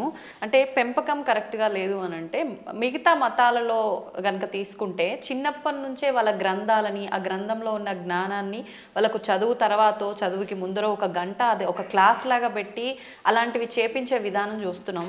మన దగ్గరకు వచ్చేసరికి ఈ మధ్య కాలంలో ఎక్కువగా ఇలాంటి పెద్దవాళ్ళు చెప్తుంటే వింటున్నారు. అది ఎంతవరకు వింటున్నారు, ఎవరు వింటున్నారు అంటే పెద్దవాళ్ళే వింటున్నారు. దానికి గంట అరగంట చెప్పడం కదా వాళ్ళు క్రూరత్వం నేర్పిస్తారు చిన్నప్పటి నుంచి. అది తప్ప ఇంకోటి లేదు. కొన్ని మతాలు ఉన్నాయి, వాడి మతం పొద్దు నుంచి సాయంత్రం దాకా నూరిపోయటం, తేడా వస్తే ఇతర మతస్థుల్ని చంపడానికి ప్రయత్నిస్తారు. అంత మూఢత్వంతో బోధించవలసిన అవసరం కలియుగంలో మనకు కూడా వచ్చింది. ఇప్పుడు మనం బోధించట్లేదు. పిల్లలు బొట్టు పెట్టుకోకపోతే ఒప్పుకుంటున్నాం మనం. పిల్లలు గొడ్డలిపూ తిరుగుతామంటే తిరుగు అంటున్నాం మనం. స్వేచ్ఛ కాదనట్లేదు, ఎవరి బట్టలు వాళ్ళవే. కానీ కొంతైనా మనల్ని రక్షించుకునేలా చేసుకోవాలి. ఇప్పుడు ఎవరి స్వేచ్ఛను ఎవరు కాదంటారు? ఎవరి ఇష్టమైన బట్టలు వాళ్ళే కట్టుకుంటాం. నాకు కాషాయమే ఇష్టం, నేను ఒక రకమైన సన్యాసి జీవితం గడుపుతున్నాను, కుటీచక జీవితం అని చెప్పి నేను ఇలా చేస్తాను, మీరు అలా చేయండి కాదని అంటారు. కానీ కొంత జాగ్రత్త వహించాలి. అందుకని చిన్నప్పటి నుంచి పిల్లలు ఏం చేయాలంటే, మనం మన పిల్లల మీద ఎంత ప్రేమ ఉన్నా బొట్టు పెట్టుకోకపోతే, విభూతి పెట్టకపోతే, లేదా నీ సంప్రదాయంలో ఊర్ధ్వపుండ్రం పెట్టకపోతే ఆ పూట అన్నం పెట్టకు. కఠోరంగా ఉండాలి వాళ్ళలాగే, ఇతరులాగే. అలా అన్నం పెట్టే ముందు బొట్టు ఉంటేనే అన్నం పెట్టామనుకోండి, వాడు చిన్నప్పటి నుంచి బొట్టు పెడతారు. కానీ మనం అబ్బబ్బా సర్వమత సమానత్వం అంటే ఎక్కడ సర్వమత సమానత్వం? వాడు ప్యాంట్ లిపి కాల్చి చంపేశారు మొన్న పెహల్గాంలో. అంత క్రూరత్వంగా ఉంటున్నారు వాళ్ళు. కాబట్టి చిన్నప్పటి నుంచి మనం కూడా నేర్పవలసిందే. ప్రతిదినము భారత భాగవత కథలు, శివాజీ మహారాజు లాంటి వాళ్ళ కథలు చెప్పవలసిందే. ప్రతిదినము ఏదో ఒక స్తోత్రం ఎంతోసేపు చదవవలసిందే. అది చదివితేనే వాడు స్కూల్కి వెళ్ళాలి, అది చదివితేనే వాడికి అన్నం పెట్టాలి, అది చదివితేనే వాడికి ఏదైనా చేయాలి. అది చదవనంత వరకు వాడికి టీవీ కూడా పెట్టకూడదు. ఇలా మనం 10 ఏళ్ళు అలవాటు చేసామనుకోండి చిన్నప్పుడు, ఇంకా తర్వాత వాడు అలవాటు అయిపోతాడు. మా చిన్నప్పుడు మా నాన్నగారు పురాణములు చెబుతూ ఉంటే ఆయన మంచి కంఠంతో చక్కగా స్పష్టంగా చెబుతూ ఉంటే విని మేము ఇంకా అక్కడ దాని మీద ఆసక్తి పొందామా లేదా? అవునండి. అందువల్ల తల్లిదండ్రులు పిల్లలకి అది నేర్పాలి. ఇప్పుడు ఈ మతమును, మన మతమును మన పిల్లలకి నేర్పడం అనేది ఉందే, అది ఇంకో దానికో కాదు, కనీసం బ్రతకడానికి అవసరం అయిపోయింది. నువ్వు బతకాలంటే నేర్చుకోవాల్సిందే. లేదా ఆ మతం మారు, లేదా చంపేస్తాడు. భవిష్యత్తులో ఒకటే, నీ మతమును అనుసరించి నువ్వు గట్టిగా నిలబడకపోతే వాళ్ళ మతంలోకైనా వెళ్ళాలి, లేదా వాళ్ళ చేతిలో చావాలి. రెండే మిగిలాయి. చావలేము, ఆ మతంలోకి మారలేము, మధ్యలో బతకడానికి లేదు. కాబట్టి హిందువులారా, ఎవరేమనుకున్నా సూటిగా స్పష్టంగా మీకు చెబుతున్నాను, హిందువుల ఐకమత్యంతో ఉండడం ఇప్పుడు వాళ్ళ బ్రతుకు కోసం అవసరం. మీరు మీ పిల్లలకి చిన్నప్పటి నుంచి మన ధర్మాన్ని నూరిపోయండి. మన గురువుల దగ్గరికి తీసుకెళ్ళండి, ఆలయాలకు తీసుకెళ్ళండి. శని ఆదివారాలు వచ్చాయంటే వెళ్ళి తెరవలసిందే గుడికి. మీ పిల్లలకి బొట్టు పెట్టుకోకపోతే, రామ అనకపోతే, కృష్ణ అనకపోతే, శివ అనకపోతే అన్నం పెట్టకండి. అలా నేర్పకపోతే భవిష్యత్తులో మీకు ఏ విధమైన దిక్కు ఉండదు, మిమ్మల్ని రక్షించేవాడు లేడు. బాగుపడతారా? నా మాట వినండి, లేదా పొండి కర్మపుణ్యం పాలై అని ఎంత గట్టిగానో చెబుతున్నానమ్మా. ఇటువంటివి చాలా అవసరం. ఇవాళ మీ బొట్టు వాళ్ళు ఇంకా ఈ ధర్మాన్ని ప్రోత్సహిస్తున్నారు కనుక. గురుగారు, ఇప్పుడు మీరు చెప్పారు బొట్టు పెట్టుకోమని మీ పిల్లలకు నేర్పండి అని. ఇప్పుడు మా జనరేషన్ వాళ్ళని తీసుకుంటే మీరు చెప్పేవి వింటే మాకు కొన్ని అర్థమవుతాయి, కొన్ని అంతవరకే మాత్రమే తెలుసు, మాకు ఆ జ్ఞానం మాత్రమే, దానికి ముందర వెనక ఇంకేముందనేది తెలియదు. ఇప్పుడు అన్నారు బొట్టు పెట్టుకోవాలమ్మా, అది మన ధర్మం అని చెప్పి, నేను వెళ్ళి ఇప్పుడు అదే సేమ్ నా పిల్లలకి చెప్పాను అనుకోండి, అవును బొట్టు పెట్టుకోవడం మన హిందూ ధర్మంలో ఉంది, అసలు ఎందుకు పెట్టుకోవాలి, దాని వెనకాల రీజన్ ఏంటి అడిగితే మా బోటి వల్ల అసలు మేము చెప్పలేకపోతున్నాము. ముందు ఒకటి చెప్పండి వాళ్ళకి. ఇప్పుడు ఆ పెహల్గాంలో ఎందుకు కాల్ చేశారు? వాళ్ళ మతంలో లేరని, అంతేనా? దానికి ఏమన్నా రీజన్ ఉందా? ఇప్పుడు నువ్వు బొట్టు పెట్టుకుంటూ ఇలా ఐకమత్యంతో 10 మంది కలిసి ఉండకపోతే రేపు పొద్దున్న నువ్వు మా వాడివి కాదని చంపేస్తారు. కాబట్టి ఒకటి ముందు మన ధర్మం బతకడానికి అవసరం చెప్పండి. రెండోది ఈ కనుబొమ్మల మధ్యలో బొట్టు పెట్టుకుంటే ఒకటి అందం. ఇప్పుడు మీరు ఆ కాస్త బొట్టు తీసేసి ఉంటే మీ మొహం చూడలేం, అదో రకంగా కనపడతారు, పిశాచపు మొహంలో ఉంటుంది. బొట్టు పెట్టుకుంటే సౌందర్యం. తర్వాత ఈ కనుబొమ్మల మధ్యలో జ్ఞాపక శక్తి పెంచడానికి చాలా ఉపయోగపడుతుంది. రోజు నిత్యం ఈ చూపుడు వేలుతోటి బొట్టు పెట్టుకోగా ఒత్తిడికి జ్ఞాపక శక్తి పెరుగు, చురుకుతనం పెరుగుతుంది. కొంతకాలం అబ్జర్వ్ చేయండి మీరే. ఇప్పుడంటే కెమికల్స్ వచ్చాయి, స్టిక్కర్స్ వచ్చాయి, కానీ పూర్వం కుంకుమ అంటే కుంకుమ పెట్టుకుంటే దానివల్ల ఆడవాళ్ళలో ఒక రకమైన జ్ఞాపక శక్తి, ఇంట్లో ఏ మూల ఏ వస్తువు పెట్టినామో వాళ్ళకి గుర్తున్నట్టుగా ఎవరికి ఉండదు. పోపుల డబ్బాలో ఫలానా దాంట్లో కందిపప్పు ఉంది, అలా దాంట్లో పెసరపప్పు ఉంది, ఆవాలు ఉన్నాయని ఎలా గుర్తుపెట్టుకున్నారమ్మా వాళ్ళు అవధానులు. మేము పద్యాలు గుర్తుపెట్టుకున్నట్టుగా అది బొట్టు వల్లే వస్తుంది. జుట్టు చక్కగా కొబ్బరి నూనె రాసుకుని దువ్వుకుంటూ ఉంటే జుట్టు ఊడిపోకుండా ఉంటుంది. ఇప్పుడు కొబ్బరి నూనె ఎందుకు రాసుకోవాలంటున్నారు? అందుకని కొబ్బరి లేదు, రబ్బరి లేదు, శుభ్రంగా నున్నగా అయిపోతుంది. దానికోసం బోడి ఖర్చు పెడుతున్నారు. అవునా? కాబట్టి పేలు పట్టకుండా ఆరోగ్యంగా ఉండదు, తలనొప్పి తగ్గుతుంది. ఇప్పుడు మీకు తలనొప్పులు ఎక్కువ ఎందుకు వస్తున్నాయంటే కేవలం నూనె రాసుకోకపోవటం, వారానికి ఒకసారి కుంకుడుకాయలతో తలంటుకుపోవడం వల్ల హెడ్ఏకులు వచ్చి దానికోసం మందులు వాడి, ఈ మందుల వల్ల ఇంకో రోగం వచ్చి మోకాలు నొప్పి వచ్చి మోచేయి నొప్పి వచ్చి గట్టిగా నడవలేరు, కూర్చోలేరు. అందుకని లిఫ్ట్లు పెట్టవలసి వస్తుంది. మేము పైకి కిందకి 4 అంతస్తులు రోజుకి 8 సార్లు దిగుతున్నాను. నేను ఇంతవరకు లిఫ్ట్ ఎక్కలేదు తెలుసా? ఇప్పుడు మీరు పైకి వచ్చిన ఈ భవనంలో నేను ఇంతవరకు లిఫ్ట్ ఎక్కలేదు ఒక్కనాడు కూడా. నేను ఒకడికి లిఫ్ట్ ఇవ్వాలి కానీ నాకు ఒకటి లిఫ్ట్ ఇవ్వడం ఏమిటి యంత్రం? అందువల్ల నేను నడిచి వస్తున్నాను. అది కారణం ఏంటంటే తలంటుకోవటం, కొబ్బరి నూనె రాసుకోవటం, ఒంటికి అప్పుడప్పుడు తైలమర్దనం చేసుకుని శుభ్రంగా అభ్యంగన స్నానం చేయటం, బొట్టు పెట్టుకోవడం, ఈ సంప్రదాయాలు ఆరోగ్యాన్ని ఇస్తాయి. మన సంప్రదాయాలన్నీ ఆరోగ్య సూత్రాలే. మన తలలో ఉన్నటువంటి బ్యాక్టీరియాని చంపి ఆ చేదు, కుంకుడు చేదు బట్టతలు రాకుండా కాపాడుతుంది. రెగ్యులర్గా కుంకుడుకాయతో వారానికి 2 సార్లు 1 సారి స్నానం చేయండి, జుట్టు వస్తుంది. షాంపూలు పెట్టండి, వెంటనే ముందు తెల్లని రంగు క్యాంప్ వేస్తుంది షాంపూ వల్ల, అందుకే తెల్లబడిపోతాయి. ఆ తర్వాత ఈ తెలుపు బాగు చేయడానికి మళ్ళీ రంగు వేయాలి. ఆ రంగు వేసేసరికి మొత్తం జుట్టు ఊడిపోయి చుట్టూతో 4 వెంట్రుకలు దానికి రంగు వేయటం, లేదా మళ్ళీ విగ్గులు పెట్టుకోవడం, ఎన్ని గొడవలు వస్తున్నాయి. కాబట్టి మన సంప్రదాయంలో అన్ని ఆరోగ్యానికి పనికొచ్చేవి. అయినా కొన్ని విషయాల్లో ఇంకెందుకు అడగకూడదండి. నేను ఎందుకు పుట్టానంటే ఏం చెబుతావు? మనం పుట్టామా లేదా? ఆ పుట్టడానికి మన కారణం మన చేతిలో లేదు. అది మన కర్మ ఏది ఉందో మనకు తెలియదు. కాబట్టి నువ్వు ఎందుకు పుట్టావు, నువ్వు ఎందుకు అన్నం తింటావు? అన్నం తిన్నంతకాలం, నువ్వు పుట్టినంతకాలం, నువ్వు పరిగెడుతున్నంతకాలం నువ్వు కొట్టెట్టుకోవాల్సిందే. కొన్నింటికి ఇంకా లేదు, నువ్వు లాగి కొట్టించుకోవటమే. దెబ్బ కనపడుతుందా? దేవుడు ఎక్కడున్నాడో చూపించమని అడిగట్టు వెనకడికి. లింగ పురాణంలో ఒక నాస్తికుడు వచ్చి దేవుడు లేడు, ఉంటే చూపించన్నట్ట. వెంటనే గురువుగారు లాగ్ గోపే తోడు కొట్టాడు. బాబోయ్ అన్నాడు. ఏం బాబోయ్ ఎందుకన్నావు అంటే బాధ అన్నాడు. ఏది బాధ చూపించన్నాడు. లాగ్ గోపే కొడితే బాధ కలిగింది అన్నాడు. బాధ ఏది చూపించంటే బాధ ఎలా చూపిస్తామండి, లోపల ఉంటుందన్నట్ట. అలాగే దేవుడు కూడా అంతటా ఉన్నాడురా. ఈ బాధలో, ఆనందంలో, వెలుతురులో, జలంలో ఉన్నది ఆ చైతన్యమే. అది లేకుండా పుట్టావు. లేకపోతే ఎముకల పోగు, ఆ ఎముకల పోగు మీద మళ్ళీ రకరకాల నరాలు, ఆ నరాలను అంటి పెట్టుకుని చీము, నెత్తురు, మాంసం, కండరాలు, మోకాళ్ళల్లో గుజ్జు, మా చేతుల్లో గుజ్జు, కళ్ళల్లో, గుడ్లల్లో చూపు, ఇవన్నీ పెట్టి పైన చర్మం పెట్టి ఓ సౌందర్యం ఇచ్చాడు ఈ శరీరానికి. ఒక్కసారి ఆశ్చర్యంగా ఉంటుంది మనకి. దీని కింద ఎన్ని నాడులు, మనం తిన్న అన్నం గిలకొట్టబడి జీర్ణమై రక్తంగా మారుతుందా, ఆ రక్తం వీటన్నిటికుండా ప్రవహిస్తున్నదా. అసలు ఎంత అద్భుతమైన యంత్రం. ఈ యంత్రాన్ని ఇంకోటి ఎవడన్నా రీప్లేస్ చేయగలడా?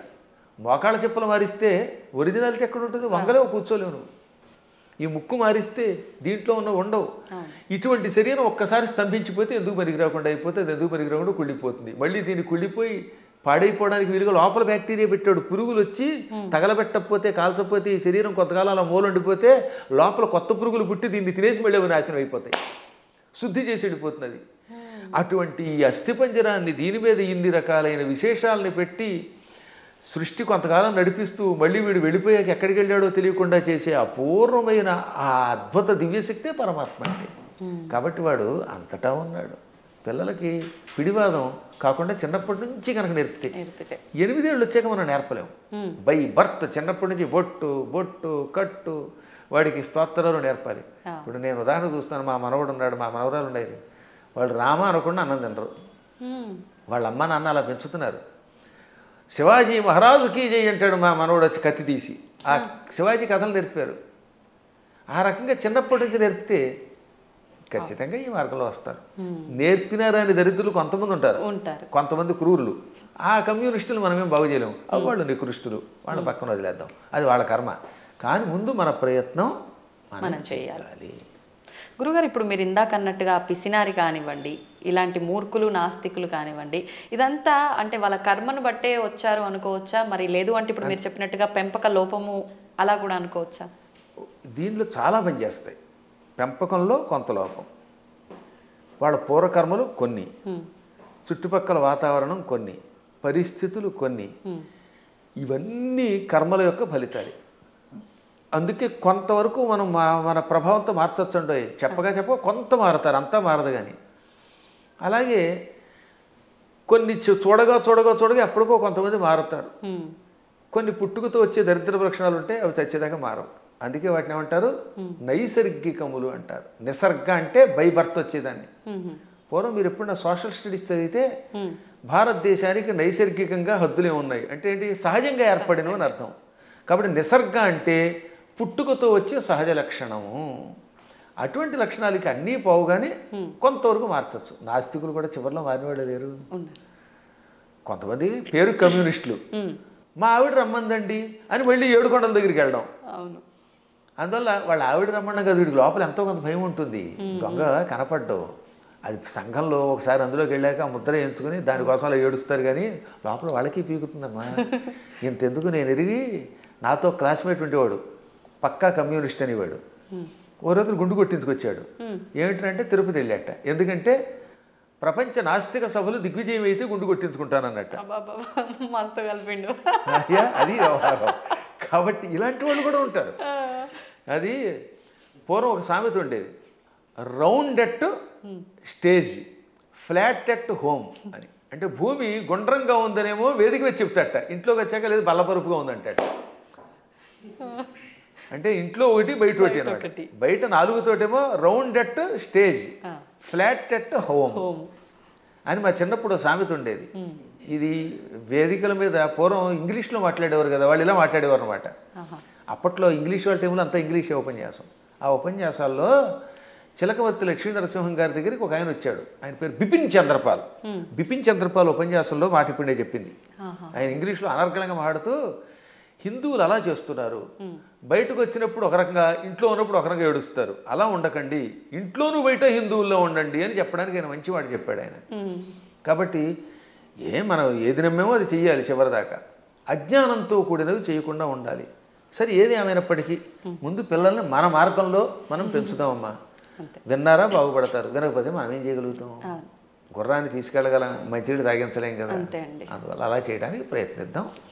మళ్ళీ భగవంతుడు అనుగ్రహించినప్పుడు ఇంకోసారి కలుసుకుందాం. గురుగారు, ఒక చిన్న సందేహం.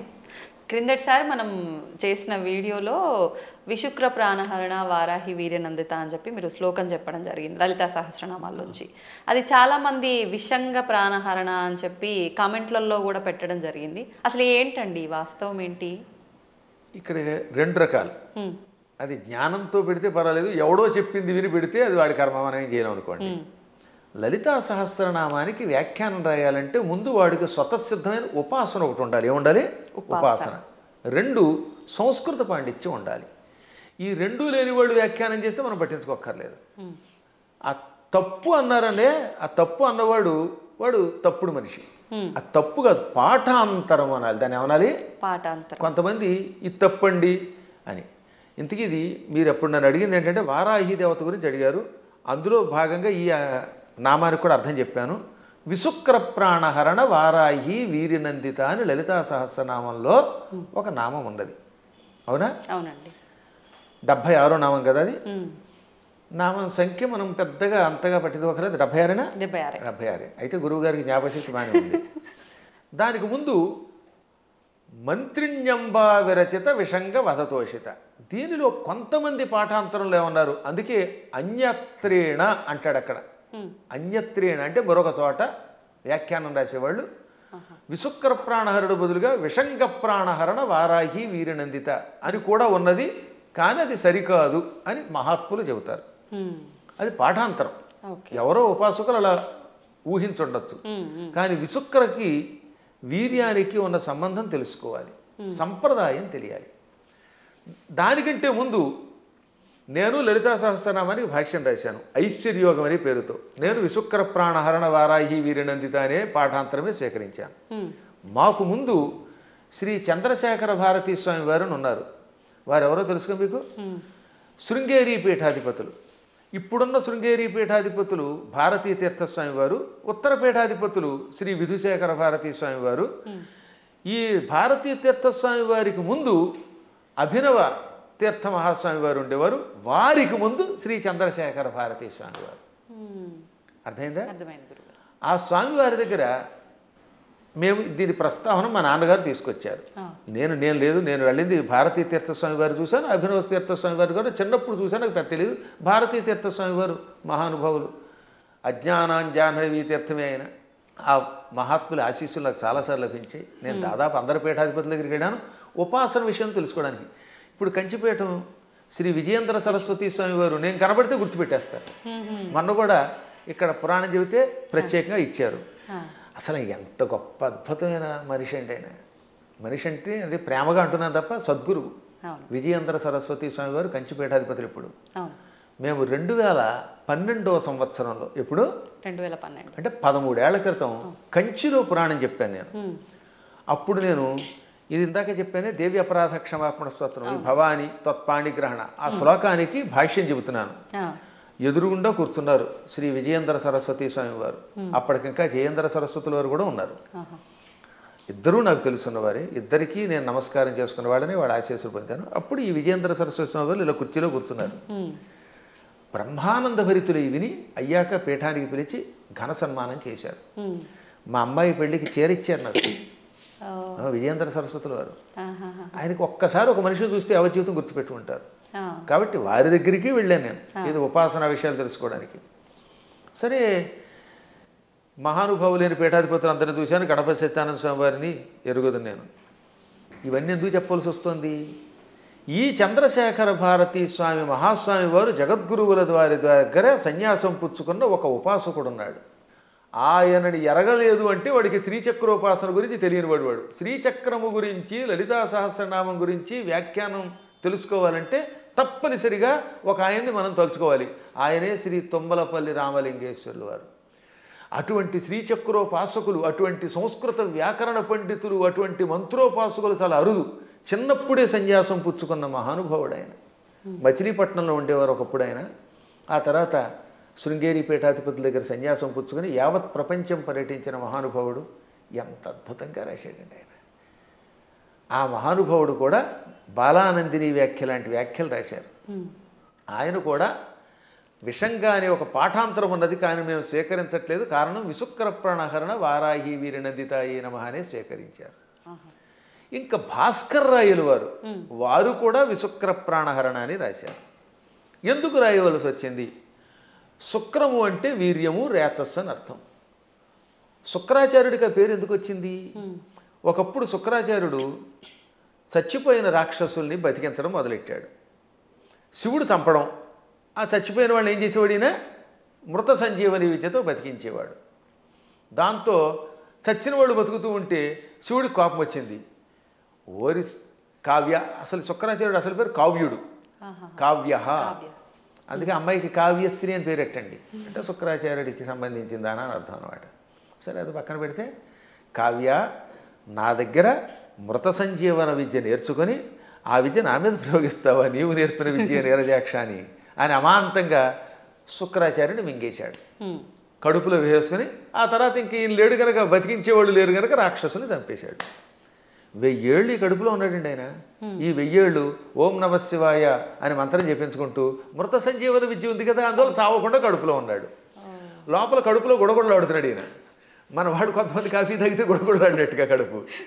ఒక రోజున పార్వతి ఏంటంటే ఆ కడుపులో గడబడ గుడగడ అంటే ఆ కావ్యుడిని మింగాను అనగానే ఆవిడ జాలిపడి, వాడు మన బిడ్డ లాంటి వాడే కదండి, వాడిని ఎంతకాలం కడుపులో ఉంచుతారంటే కొంతకాలం శిక్ష వేశాను, సరే ఇహ నువ్వు రమ్మంటున్నావు కనుక వాడిని బయటికి రప్పిస్తానని, కావ్య నా చరమధాతువు నుంచి అంటే నా రేతస్సు నుంచి బయటికి రా అన్నాడు. నోటితో మింగాను, మళ్ళీ నోటితో బయటికి కక్కితే ఏమవుతాడైనా వాంతి అవుతాడు. వాంతి రూపంలో ఉన్నవాడు గురువుగా పనికిరాడు. కక్కిన వాంతి అశుద్ధం కదా అది.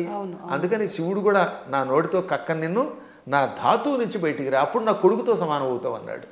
అప్పుడు ఆయన శివుడి యొక్క గుహ్య ప్రాంతంలో నుంచి రేతస్సు నుంచి బయటకు వచ్చాడు. శుక్రము తెల్లగా ఉంటుంది వీర్యము. ఈ లోపల శివుడి యొక్క వీర్యం నుండి బయటికి రావడం వల్ల అప్పటి నుంచి ఆయన కూడా తెల్లగా అందంగా శివుడిలో తయారయ్యాడు. అందుకని శుక్ర ఆచార్యుడు అన్నారు. అర్థమైందా? అలా శుక్రుడు అయ్యాడు ఆయన. ఇది శివపురాణంలో కాశీఖండంలో ఉంటుంది. నేను చెప్పాను కనుక చాలామందికి తెలుసు, విన్నారు. ఇప్పుడు శుక్రం అంటే ఏమిటనమాట? వీర్యము. అందువల్ల ఆయనకు శుక్రుడు అని పేరు వచ్చింది. విశుక్రము అంటే విపరీతమైన విశేషమైన అని అర్థం. వి అనే అక్షరమునకు ఆ ఒక్క అక్షరానికి విశేషమైన వికల్పమైన శుక్రము కలిగినవాడు. అంటే వాడికి విపరీత కామం, చాలా ఎక్కువ రేతస్సు ఉండేది. దాంతో వాడు ఇష్టం వచ్చినట్టు తిరిగేవాడు. ఇప్పుడు వాడు చావాలంటే ఏమవ్వాలి? ఆయుధాలకి చావాడు. వాడిలో ఉన్న రేతస్సంతా లాగేస్తే వాడు చచ్చిపోతాడు. అది వాడికి వరం. అందుకని వారాహి దేవత ఏం చేసింది? మొత్తం వాడి శరీరంలో మనం చూడండి, స్ట్రా వేసి డ్రింక్ తాగేసినట్టుగా తన కోరలతో, వారాహి దేవత తన కోరలతో వాడి శరీరాన్ని గుచ్చి వాడిలో ఉన్న వీర్యం అంతా తాగివేసింది. ఇక్కడ వీర్యం అంటే పరాక్రమము, రేతస్సు, రెండు అర్థాలు. వీర్య శబ్దానికి బలం అని కూడా అర్థం. అందుకే వీర్యము అంటే రాముడిలో వీర్యం ఉందంటే అక్కడ బలం ఉన్నదని అర్థం అనమాట. ఆ బలాన్ని, సత్వాన్ని తాగేసింది. అందువల్ల అక్కడ ఏమన్నాడు? విశుక్ర ప్రాణహరణ, విశుక్రుని యొక్క ప్రాణములను హరించిన, తాగేసిన వారాహి దేవత యొక్క వీర్యమునకు నందిత, సంతోషపడింది లలితది. ఇప్పుడు ఆ విశుక్ర శబ్దానికి ఈ వీర్యానికి ఇంటర్లింక్ ఇప్పుడు మీకు అర్థమైందా? ఆవిడ అక్కడ వీర్యమును తాగేయటం వల్ల ఆ వీర్యమునకు ఆవిడ సంతోషపడింది, ఆ బలానికి సంతోషపడింది. ఇక్కడ విషంగా రాస్తే ఈ రెండింటికి ఉన్న మంత్రార్థాలు, గూఢార్థాలు దెబ్బతింటాయి. ఎందుకంటే కొన్ని చెప్పడానికి స్టేజీ కాబట్టి చెప్పట్లేదు. కాబట్టి విశుక్రుణ్ణి చంపాలంటే వారాహి దేవతే ఉండాలి. అతని ప్రాణం పోవాలంటే లోపల ఉన్న వీర్యమును లాగాలి. వీర్యమును స్వీకరించడం వల్ల ఆవిడ కూడా వీర్యస్వరూపిణి అయ్యింది. ఆవిడ వీర్యస్వరూపిణి అయ్యింది కాబట్టి ఆ వీరత్వానికి ఆవిడ అమ్మవారు సంతోషపడింది. అద్భుతమైనటువంటి భావనలు తెలియాలంటే అక్షరము పరబ్రహ్మముగా ఉపాసించాలి. అందుకే అక్షరమును పరబ్రహ్మం అంటారు. అక్షర పరబ్రహ్మ యోగం అన్నారు. అందుకే భగవద్గీతలో కూడా మా నాన్నగారు చిన్నప్పుడు శబ్ద బ్రహ్మోపాసన చెయ్యాలి అని నాకు చెప్పారు. అంటే శబ్దం ఉరికే పైపైన ఏదో నోటికి వచ్చినట్టు వాగడం కాదు. ఏ శబ్దం వాడినా ఆ శబ్దంలో ప్రతి అక్షరమునకు ఒక అర్థం ఉంటుంది. అర్థం తెలుసుకుని ఉపాసించాలి. ఉదాహరణకి సముద్రము, సాగరము రెండింటికి తేడా ఉంది.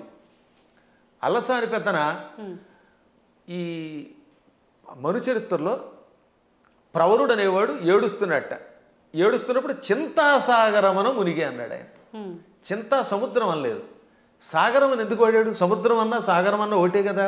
కానీ రెండింటికి ఎంత తేడా ఉందో తెలియాలి. సముద్రం సామాన్యమైనది, చిన్నది. ఒకప్పుడు సముద్రం చిన్నది. సగరుడని ఒక ఆయన ఉన్నాడు. ఆయనకు 60,000 మంది కొడుకులు. ఈ 60,000 మంది భూమిని తెగతవ్వారు, గొయ్యించేసేశారు. ఆ గొయ్యిలోకి సగరుడి యొక్క మునిమనుముడు భగీరథుడు గంగను తెచ్చాడు. ఆ గంగ అందులో పడింది. దాంతో చిన్నగా ఉన్న సముద్రం ఈ సగరు పుత్రుల వల్ల తవ్వబడి ఆ సగరుని యొక్క మునిమనువుడు తెచ్చిన గంగతో పెద్దదయ్యి విశాలమైపోయింది. ఇవాళ చూస్తున్నంత పెద్దదయ్యింది. చిన్నదిగా ఉన్నప్పుడు సముద్రం, విశాలమైపోతే ఏమవుతుందన్నమాట? డెవలప్ చేయబడితే సాగరం. అందుకని అక్కడ అప్రాప్రియేట్ వర్డ్ ఏంటనమాట? దుఃఖం అలా పుట్టి సముద్రం ఎలా అయితే సాగరం అయ్యిందో అలా వ్యాప్తి చెందింది కనుక చింతాసాగరం అన్నాడు ఆయన. ఊరికే తోచిన పదం వాడేయకూడదు అక్కడ.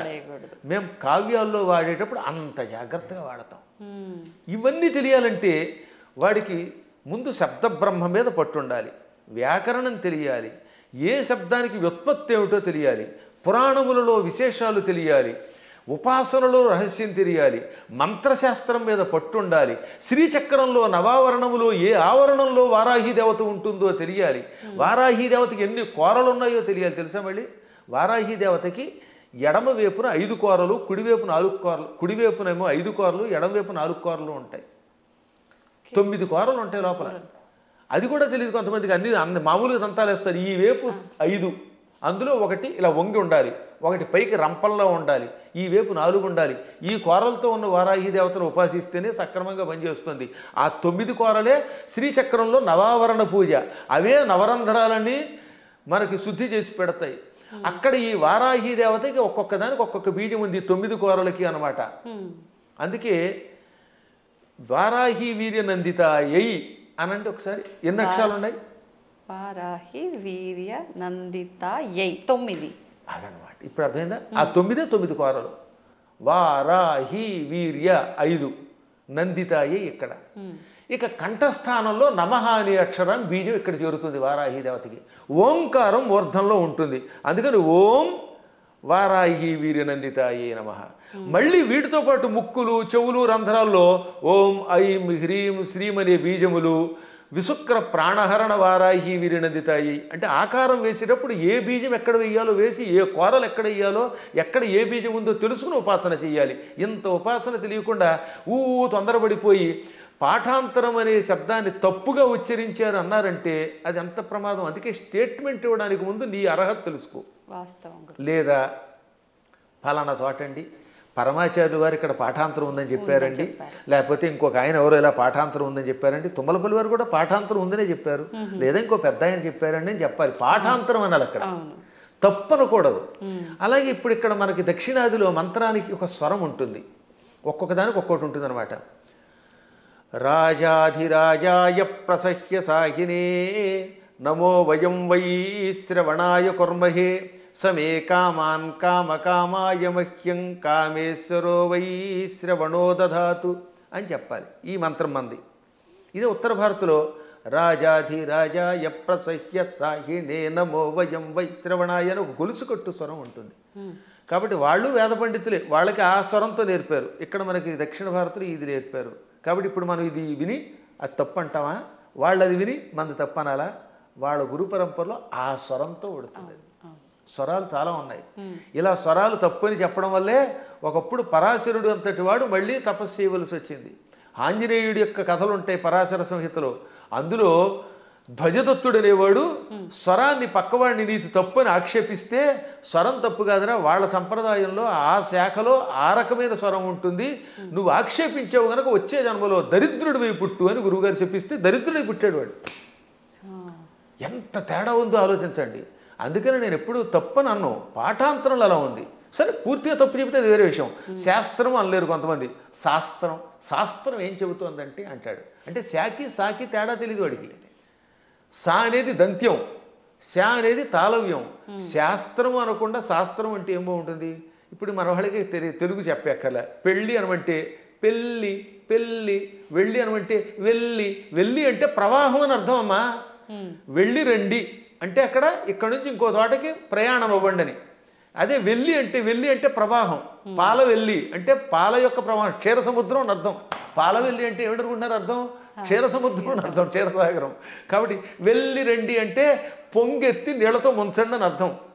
మమ్మల్ని ముంచండి అని మీరే చెప్తారు, నా కొంప ముంచండి అని.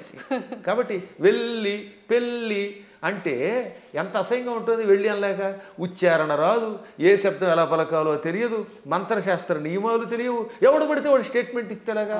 ఎంత గట్టిగా ఎందుకు చెబుతానంటే, ఇంక మీదటైనా పిచ్చి పిచ్చిగా ఇలాంటి వాటిల్లో వింటున్నప్పుడు పిచ్చి కామెంట్లు పెట్టకండి, దానివల్ల నాశనం అవుతారు.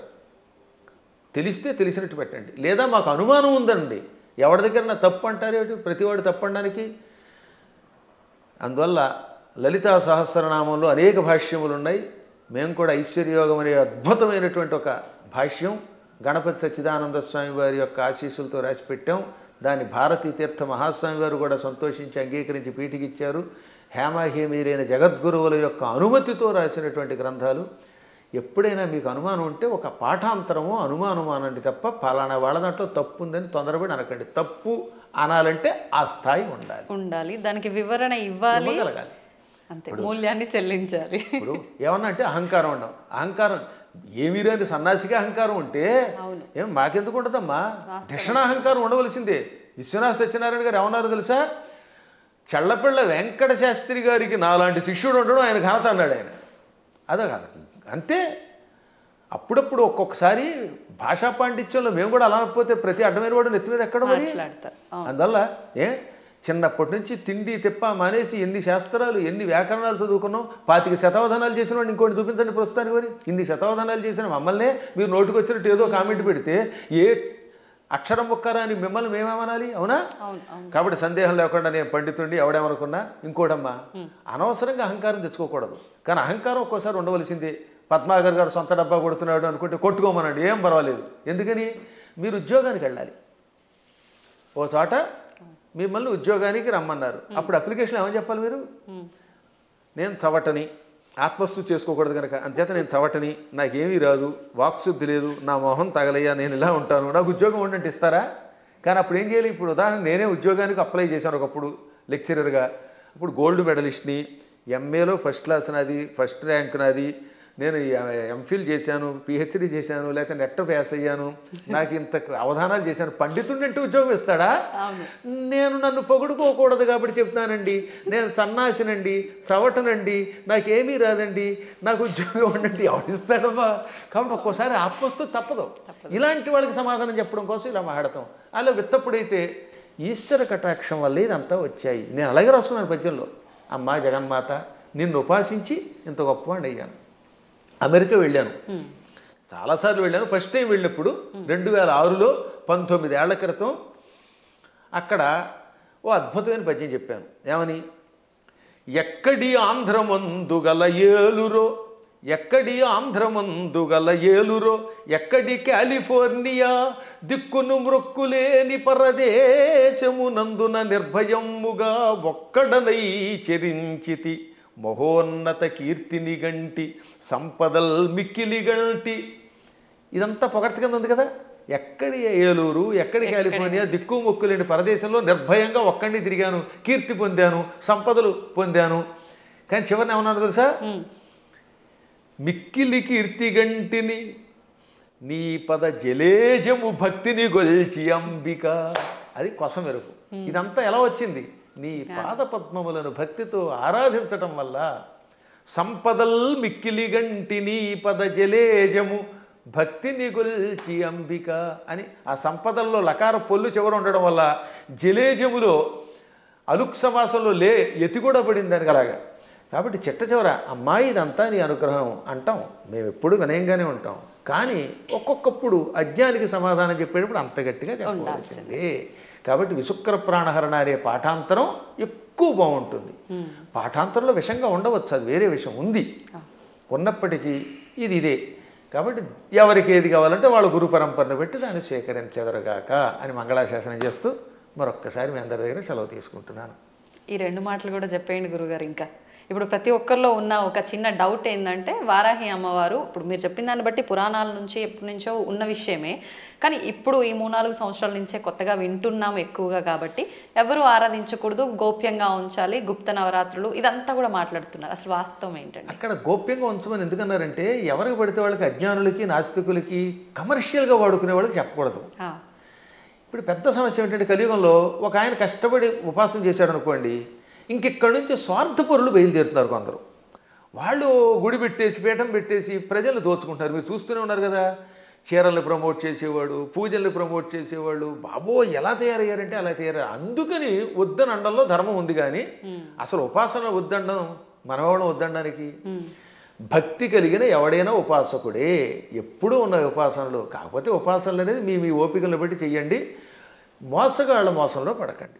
ఈ విషయంలో మాత్రం మోసగాడు తయారయ్యారు, సందేహం లేకుండా. ఇంకా అక్కడి నుంచి వారాహి దేవతకి ఒక గుడి కట్టేయడం, అందరినీ నా దగ్గరికి వచ్చేయండి అనడం, దాంతో వచ్చిన వాళ్ళ దగ్గర ఏమో డబ్బులు లాగడం, చీరలు లాగడం, గందరగోళం అయిపోతుందమ్మా. వాళ్ళని దృష్టిలో పెట్టుకు చెప్పారు తప్ప ఉపాసనలు తిట్టట్లేదు అవతల వాళ్ళు కూడా. ఈ ఉపాసన పేరు చెప్పి వంచకత్వం ఎక్కువైపోవడం వల్ల వంచకులు దృష్టిలో పెట్టుకుని కొంతమంది వద్దన్నారు తప్ప, అన్నవాళ్ళు కూడా ప్రజల యొక్క బాగుని దృష్టిలో పెట్టుకున్నారు కదా, అది మంచిదే. నిజమైన ఉపాసకులు ఆడంబరం లేకుండా ఉంటారు. ఇప్పుడు ఎప్పుడైనా నేను పూజ చేశాను, ఒక్క పూజ బయట పదే చెప్పుకుంటా, డబ్బా కొట్టుకుంటావు, కొట్టుకోం. అత్యవసరం వస్తుంది ఒక్కోసారి. అలాంటప్పుడు చెప్పాలి తప్ప వీటితోటి అవతల వాళ్ళ దగ్గర డబ్బులు వసూలు చేయడం, వాళ్ళు మోసం చేయడం తప్పే. కానీ వారాహి ఉపాసన ఎప్పటిది కాదు, యోగ యోగాలుగా బ్రహ్మాండ పురాణంలో ఉంది. బ్రహ్మాండ పురాణం వ్యాసుడు రాశాడు, కొన్ని వేల సంవత్సరాల క్రితమే ఉంది. అవి కూడా కాదంటే అది వాళ్ళ కర్మ. సంతోషం అండి. మంచి అంటే ఒక నిర్ధారణ అనేది జరిగింది ప్రతి ఒక్కరికి కూడా. అంటే పెద్ద పెద్ద జ్ఞానులు, యోగులే వారాహి అమ్మవారిని ఆరాధించరు, మీరెవరు ఆరాధించడానికి అని ఖచ్చితంగా చెప్పే వాళ్ళు ఉన్నారు ప్రస్తుతం మీడియా ముఖంగా. అసలు లేదు అందరూ ఆరాధించే వాళ్ళు. అంత మొత్తానికి జనాలకి ఏమైపోయిందంటే ఒక క్లారిటీ మిస్ అయిపోతుంది. సంతోషం గురుగారు, చాలా మంచి విషయాలు తెలియజేశారు. ఇంకా సమయం ఉంటే ఇంకా మాట్లాడాలని ఉంది, కానీ ఇప్పటికే చాలా సమయం అయిపోయింది.